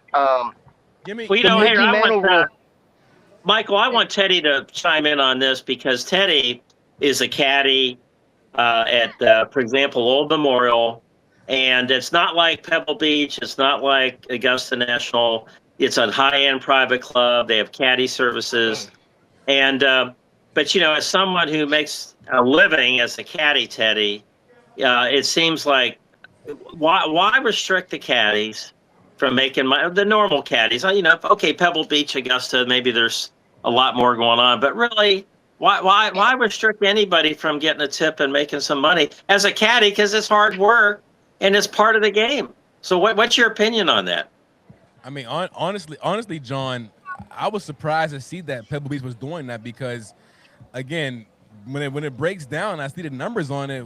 We're actually making more at the course that I work at than the guys at Pebble Beach, and it's an easier walk at my course. It's not as pristine or historic as a course. So, I mean, I would feel some kind of pride saying I was a caddy at Pebble Beach and then finding out that, guys at lower tier courses or just like, private local courses were making more than me, and I'm working at this pristine course. So I understand it from the business aspect, but as a caddy, why would you ever want to go there and say you're a caddy at Pebble Beach if that's how they're going to move it? They're obviously having problems in some aspect or another, whether it be integrity of the caddies. Look, I heard a story about a caddy in Scotland at the old course at St. Andrews. A couple of the guys had a caddy, and a couple of guys didn't. They got their own push carts. So the guy in the push cart, push cart asked one of the other caddies, says, "Hey, what do you think about it?" He said, "Why don't you ask your push cart?" Like, Yeah. he's like, yeah. Oh, but that's funny. That was funny. That's funny. That is funny. though. Yeah, That is funny. there you go. That's So funny. there obviously is a problem. There's obviously a problem at the 7 courses at Pebble Beach that utilizes the caddies. So yeah, there's no telling what that could be. There are 10 caddy commandments, and one of them is about not talking about how much money you make in your tips Correct. And do you to other caddies. Do you 100%? Hey, when you get in that parking lot, it's tight lips over there. You don't worry about what everybody else made, and you don't tell nobody what you made. But my question is, do you think it's a possible geographical problem where, I mean, California has a lot of courses, but the PGA swing isn't that heavy out there. Do you think that could be like one of those things where I see some of the courses out here that have caddies at it, and they're actually just looking for bodies. They're not looking for guys that know the game. They're not looking for guys that have played the game and actually understand how to read the greens. They're hiring young legs and just guys that can, carry a bag for 4 hours and hope that they can figure it out how to read a green as they progress throughout working there, instead of going out and get actual golfers or people that actually understand the game. I think they're losing. I think they've lost, and they're losing all of their quality caddies to like Bandon Dunes and some other high-end facilities that appreciate probably that journey together. Because when you're out there walking with your guy, it's you guys together, right? It's a team. You're kind of teaming up with your guy, and you're trying to school your guy through the course and help him with his course manage if he has none. But we also want to make sure he gets the most experience out of it. And even if you're at a pro-am, like we're getting my guy makes a good shot, I'm trying to get the crowd into it, right? Yeah.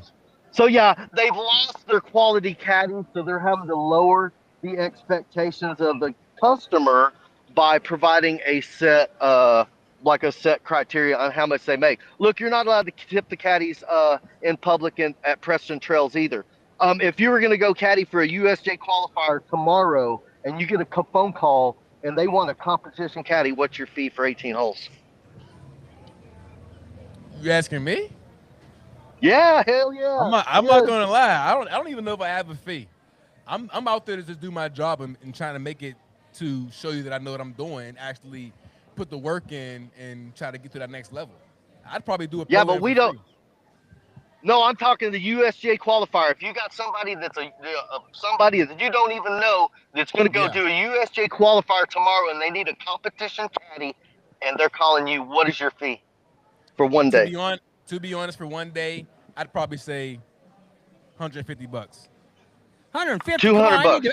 I need to be. You know what? Yeah. Hey, Teddy, we're going to have to. But I was trying to be humble. Teddy, I need to be his agent, man. Teddy, yeah, we need to get you an agent, because at age 68, I would charge $1,000, and you'd have to get me a golf cart too, because I'm not going to carry that bag around 18 holes. Yeah, oh yeah, you betcha. Hey, you want me to caddy for you? Hey, parents out there, junior golfers, college golfers, competitive golfers, you want the best of the best golf pro out there to caddy for you? It's $1,000, no tipping necessary, and you have to provide the rental cart, and you will have the very best caddy that you can get. Hey, you got to hey Teddy, shoot for the stars, land in the clouds. Hey, I will say this. Bag on somebody. I will say this, with technology the way it is now, with people having business cards and transferring information, you don't need to tip your caddy in public. You can Zelle him for money. You can send him PayPal, Cash App, all that stuff. So don't feel like the caddies are getting shortchanged. I would say. While we're on the subject, and Mike, this will be a topic for a future on the T Florida show with Teddy and Michael. I got to take care of a little business. We're really quick. I'm going to mention something really quick and take care of business. Dennis Cohn, Professional Caddies Association, recognized by the World Golf Foundation, Western Golf Foundation. They are actually, he is the guy that has promoted caddies and an association to provide benefits and all kinds of stuff to, so Teddy, that might be an organization you want to join. But down the road, we're going to get you, Teddy, Michael, and we'll get Dennis on here and talk about caddies, because it's more than just being a caddy. It's a profession that's well respected and needs some help in making sure that the caddies are being paid what they earn, but also for people to recognize how wonderful it is to play a round of golf with a caddy. Dennis Cohn, Professional Caddy Association. Okay, Michael, take care of the bills here now. I'll do that. You're watching On the Tee Florida on our YouTube channel. As I said, like us, subscribe. We're expanding our footprint on the Shipyard Sports Connection networks. We are live from Sea Dogs Brewery down here at Treasure Island. Michael Furr's been here before. On the Intercoastal, gorgeous night. The sunset will be spectacular in about 45 minutes. Nice crowd tonight. Stopping down and I know this is something that's taken off down at Ferg's, a little Shipyard Export on tap. and Ferg Sports Bar and Grill, America's #1 sports bar, and official sponsor of the Tampa Bay Rays, the red hot Tampa Bay Rays, by the way. Yeah, how about And that? the red hot Tampa Bay Rowdies, who are in first place. We're getting back to Tampa Bay down here, baby. Anyway, Ferg Sports Bar and Grill, and of course our good friends Ice Pick Vodka, and PGA Tour Superstore. We're going to be promoting them and doing some things. And I'm putting my arm up for that duty, and I'm buying my tent on Instagram tonight. I got a pop-up tent I'm going to give you. Sit underneath there, have a cooler, shoot some video. A cooler to the brewskis is definitely necessary. Exactly, and there's plenty of eateries in the area. I'll give you a little expense account. You got a PGA Tour Superstore in your neighborhood there, Michael? Got 4 of them. Damn. Wow. Yeah, I got one in Arlington, I got one in Garland, I got one in North Dallas, and there's one in Fort Worth. So yeah, I think we have 5. I guess we got 4 now in this area. Didn't he say Tampa, Sarasota, St. Pete? Was I missing another location? Well, I know Orlando and Jacksonville have one, so. That's the guy that owns all the. That's the guy that owns the Atlanta Falcons, and he owns all the. He used to own Home Depot. I think he owns Home Depot too. And Garden Ridge, which is He owns Garden TGL, Ridge baby. and Home Store.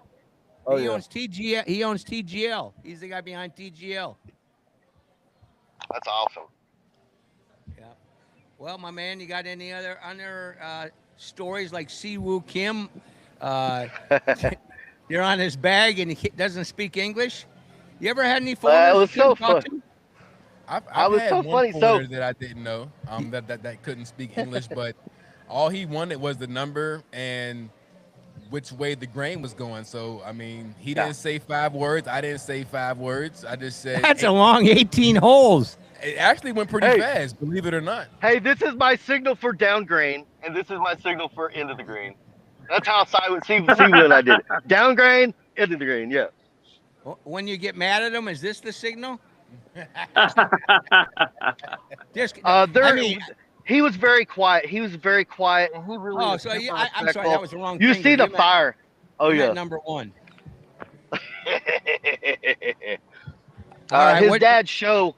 His dad's show hired me to come work for him that day. So I didn't even know I was working for a high-end guy. I didn't even know who it was at that point. So, but I did know that he was the youngest player in PGA Tour history to get his PGA Tour card by getting his card at Q School. But he couldn't use it for another 6 months. So he had a card that he couldn't use, and that tortures.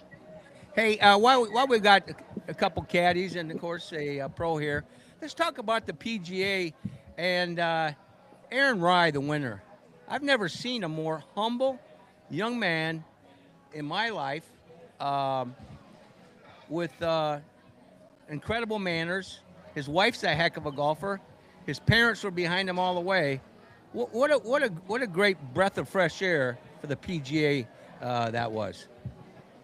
With everything being so crazy these days, with Liv potentially bowing out and going away because they're losing their wagon, regardless how many years these guys have left on their contracts, when there's no money, there's no way John Rahm's going to go out there and play for $1 million prize money, because the money's going to go away, $30 million per event.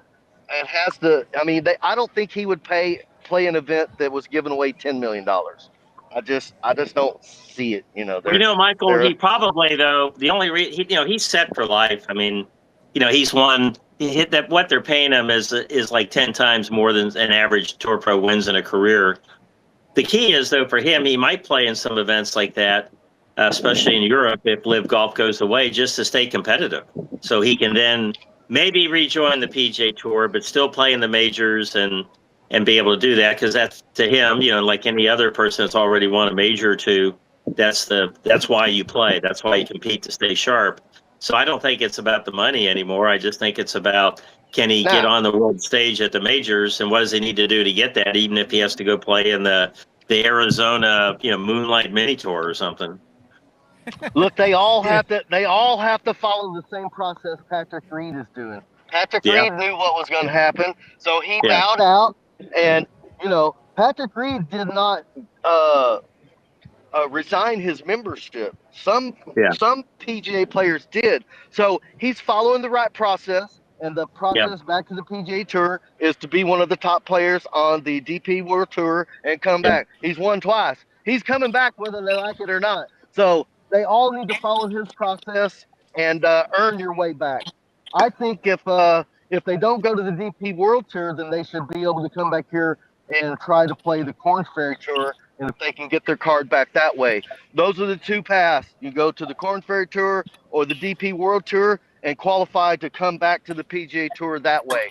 The hard way, the right way. I agree with you, Michael, and I think that I never liked the whole separation of all the top players being able to not play against each other. So I'm glad that the live experiment is finally starting to dwindle down. But I want to definitely give a shout out to Aaron Rai. He played a great tournament, and for the way that tournament was playing on Sunday, for him to go out there and shoot 5 under and just basically dominate that back nine and make 2 bombs from over 20 feet on the back nine putt wise, and I was just very impressed by seeing him do that and be able to overcome the pressure. And I'm excited to see some of the big stars work their way back into the PGA. You see Brooks Koepka today, 63 8 under. You see Jon Rahm competing at majors. I'm excited to see all the guys get back together and start to go against each other again. Over all the years watching Aaron Rai, have you ever seen him get excited? He's very monotone. He's very stoic. Yeah, I want to bring up something about Aaron Rai. I want to bring up something about this. You know, on social media today, people give everybody so much grief about having iron covers. Okay. And, hey, you know, and our good friend, Wild Bill Siro, he's got iron covers. Now, I don't give him crap about it. Aaron Rai came out because they're like, why do you have iron covers? You're a PGA Tour player, for God's sakes. Well, you know what? It ended the whole debate when he talked about how his parents scraped together to buy him a nice set of golf clubs. His dad used to actually, every time Aaron would come home, he would just polish his clubs, make sure they were perfectly clean. And so from that point on, when Aaron was a little kid, maybe 9 or 10 years old, he still has iron covers on today. So guess what? All you haters out there that are hating on people that wear 2 gloves and have iron covers on, he just blew it out of the water, and that debate is over. They caught the science is settled. The debate is settled. Right, what do you John. do with the head covers on your bag when you're carrying? What do you do with them? I keep. You know what? My head covers, they go in the back basket, and then my clubs get nicked up all the time. But, you know, clubs today, they're metal woods. They're not wooden woods. They're metal. So, you know, they get nicked up. But, you know, I like my clubs nicked up, and I'll tell you why, Michael, because I want to look like I'm a golfer, and I've been through the wars, and I've been through the battles, and my clubs are scarred. And I love it when I get the little spot right on my wedge all worn out. And it's only worn out not because I'm that good of a golfer. It's worn out because I've used the same pitching wedge for 57 years. Michael, it's been a pleasure talking to you. You homed in on the show 10 minutes earlier, so you almost got your own Michael Furr hour. But we're going to switch gears and talk. We're going to talk Jeremy Friedman. He's our favorite media director across America. So have a great weekend, my man. Thank you all so much, and thank you to all the Floridians for all the support for Tampa Bay St. Pates and On the Tee, Florida. Thank you, Michael. Thank you. All right, John. Why don't you give Jeremy Friedman his due? And we've got Bill Butner, Chapel Bill, back in the mix as well. Okay, here we go, everybody. Ladies and gentlemen, the 7:44 p.m. pairing. When using the AI of your choice and type this man's name into the search box, this man's picture pops up. The most popular man on the LPGA Tour, the VP of the premier PR company in the world, Outlier Sports. Please welcome Jeremy Friedman. Thank you for that intro. How are you, my friend? I'm good. Sorry for the delay on joining you guys. Apologies, but I'm good. I'm home in Tampa for a couple of days before heading back home again. I just got back from Cincinnati and the Kroger Queen City Championship last week, where Lottie Woad won that event, and then I'm off to Atlantic City on Sunday for the 2026 ShopRite LPGA powered by Wakefern next week. So, Hey, on the Jeremy, go, as usual. tell us about Lottie Wodes. Was this her second win? And It was, yeah, it was her second win. She played great. It was at the tournament this year in Cincinnati was at Makatiwa Country Club, which is kind of near downtown Cincinnati. The fans came out in droves during the week last week because of, I think a lot of it was because of the proximity to downtown Cincinnati. And the tournament last year was in September, and was fine. But we were also competing with the start of the NFL season. We were competing with college football. We were competing with, which, as we all know, you cannot compete with high school football on Friday nights, right? So that Really? kind of rules the roost. Yeah. Wow. So, You certainly can't in Ohio. yeah, correct. So with the schedule where it was here in May, it worked great. So Lottie played great. She won by a couple. One of the more unique things with Lottie, which we kind of discovered during the tournament, it's a ritual that she does. After every birdie that she makes, she eats a gummy bear. She just started to do that. Yeah. She eats gummies. No, it's not a THC infused gummy. It's a normal gummy, right? Okay, I got you. It's not a no. There's no infused gummies or anything like that. It's just a kind of ritual that she did. If that's the case, I would have ate a bag of them on the course. Well, hey, Mike, it's not like bowling. When you bowl, you get your first beer, 2 beers, you bowl like you're, gummies, please. And then after your third beer, you can't even keep it in the lane. But never mind. Let's not digress. Lottie Woad, she's a pretty unique background and stuff. And so why don't you tell us a little bit about her history as a golfer? So Lottie is so she's a product of Florida State. She was all world everything at Florida State when she.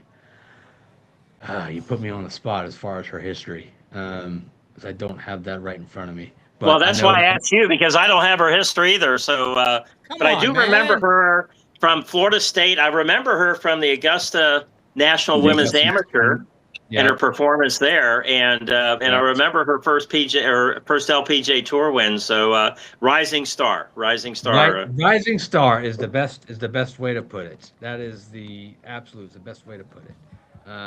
She's gonna be a total superstar, and she had a big fan base with her during the tournament. So yeah, so she won ANWA in 2024. That was kind of her coming out party, lack of a better term, on the big stage, and then turned professional. Turned professional a little bit after that. And yeah, 2 wins on the LPGA Tour. Played great last week. Hey, Jeremy, one other question about the Queen City Kroger Classic in Cincinnati. A lot of tournaments, they have a lot of amenities, but they also feature the food from the area.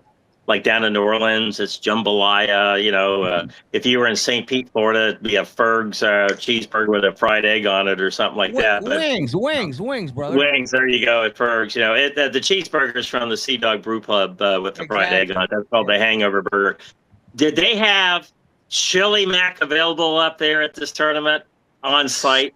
Skyline Chili was in full effect at the Kroger Queen City Championship. So a few of the delicatessens, in addition to all the food products that Kroger had, and all the products that P&G had out there. So Skyline Chili, we had them out there. There is an ice cream. Several ice cream places in Cincinnati called Grater's, and I was introduced to Grater's the beginning of the week last week. Alexander Swain, she was one of our sponsor invites who is a Cincinnati resident. So I did a local media tour with her, and then when we finished, because she's a foodie, and so she was telling me about different places in Cincinnati, and she said, "Oh yeah, also in Graders is right up the street." I said, "Graders?"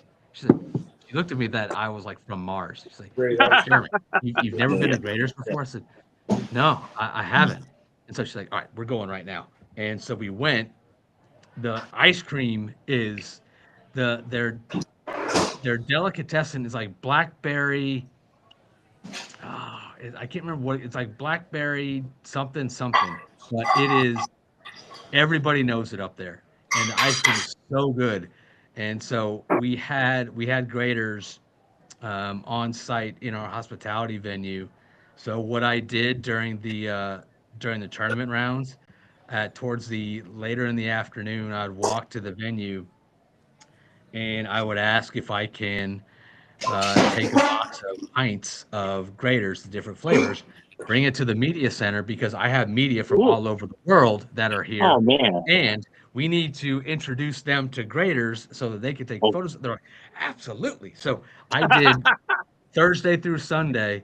I would bring pints of ice cream into the media center for a long day, right? Because you know me, I'm taking care of my media peeps and Yes, you are. introduce them all to Graders ice cream. Hey, That's Jeremy, fantastic. say hello to Bill Butner. Butner, are you in a kitchen? What the hell are you doing over there?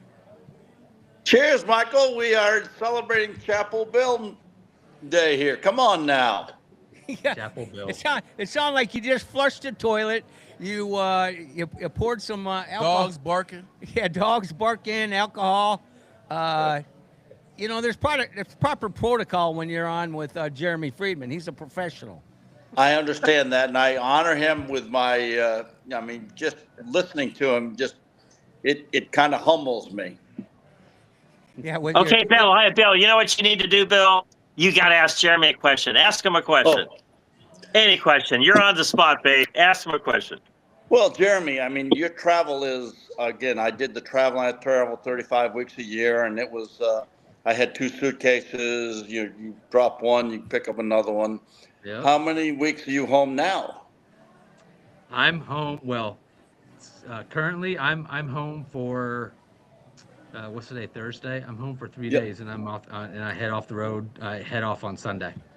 So you have 2 suitcases ready? Pretty much. Yeah. Yep. Yeah.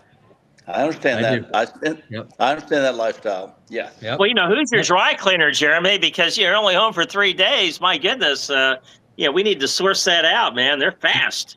We have right across the street from our tournament office here. We have a dry cleaner company, and it's just awesome. They're super fast, and they're the best. So like when I come to town, I will drop off those dry cleaners, my stuff, and I'll have it like in 24 hours.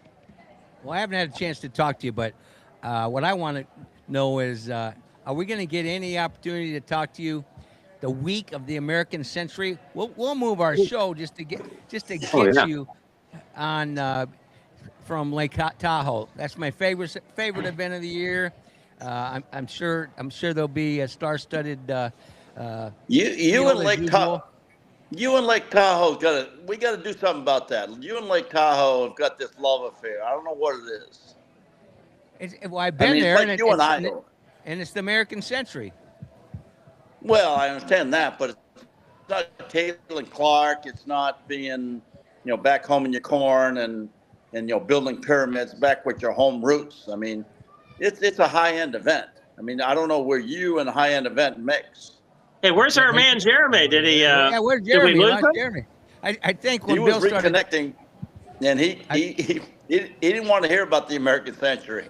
Hey, you know what, Mike? Bill and Teddy, here's what we're going to do.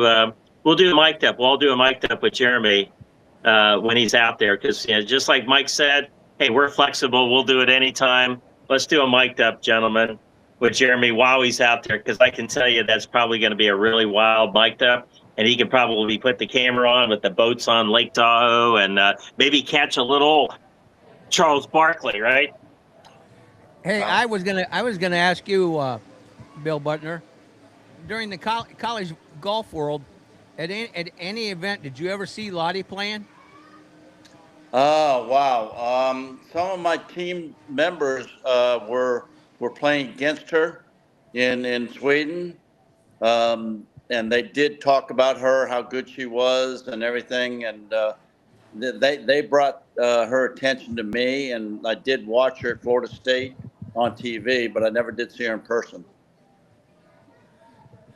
Well, my man, what's on your agenda the rest of the week? We got about 3 minutes before we wind things down. Hey, Bill, real quick, have you ever played any golf up in the mountains in North Carolina, up near Asheville and Highlands? Yeah, and Grandfather, and a few of those golf courses up there.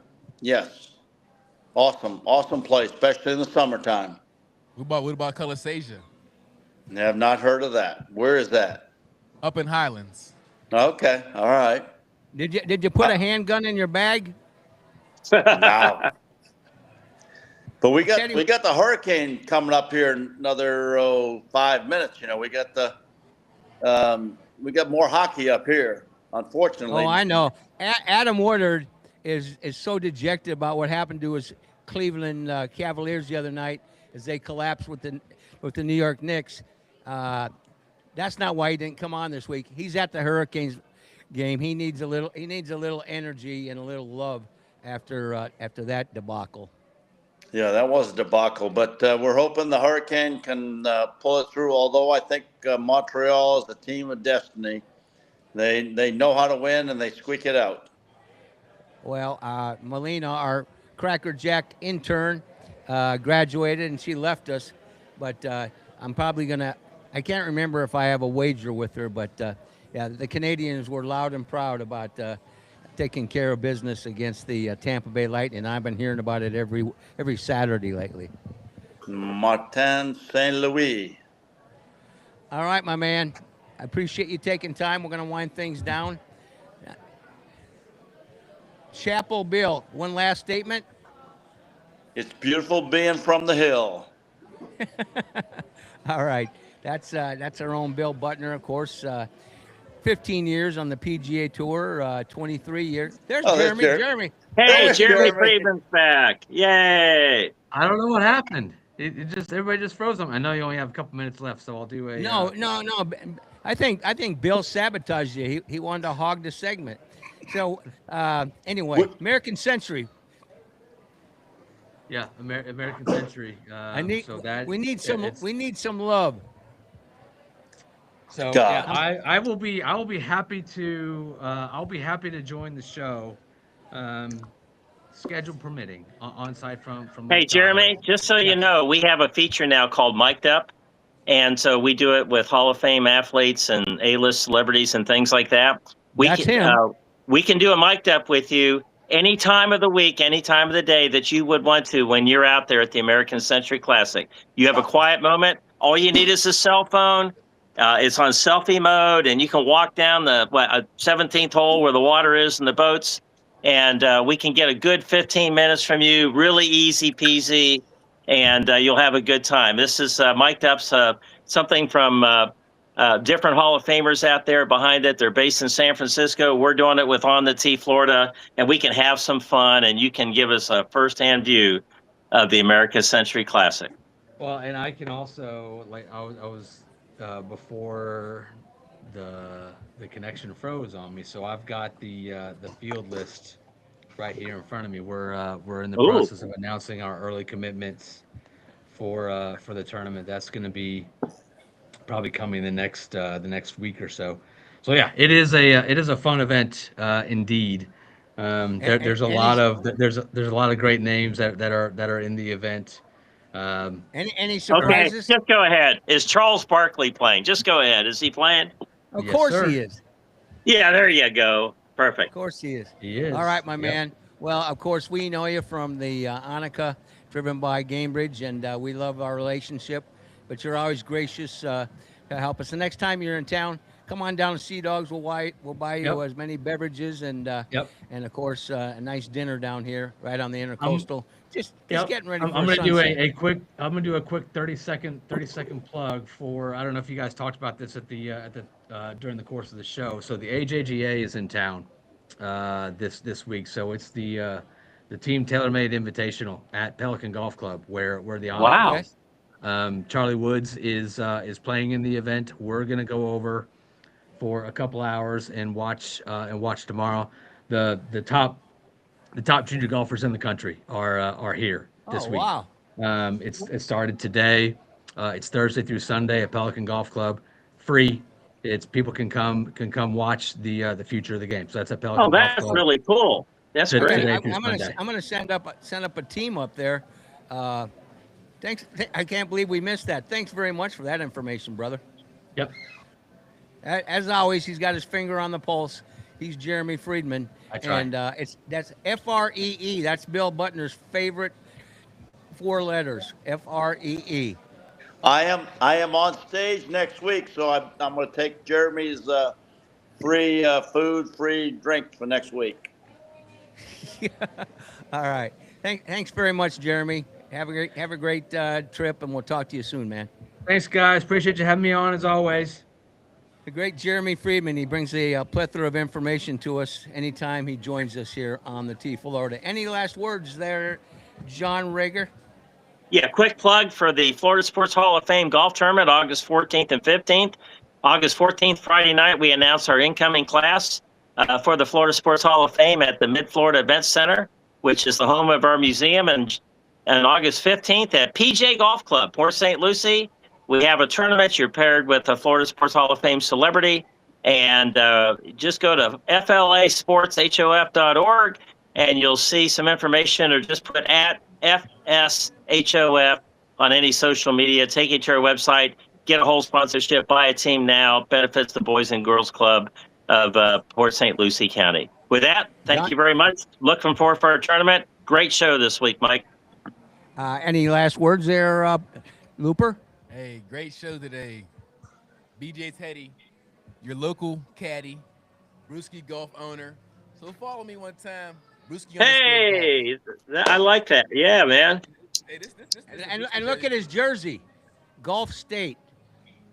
Oh, Brewski, this is number 5. fantastic. That's Yeah. how creative it is. and I do it for the kids. Let you know that. There we go. And then Chapel Bill, you can take that off and go wipe some tables down if you want. Anyway, he's our good buddy. Hey, look us up on the tflorida.com and link to our audio simulcast archives, and win a free round of golf. Tampa St. Pete Sports Connection on Instagram, our YouTube channel. As I beg every week, like and subscribe as we cover sports from the Pee-wees to the preps to the pros.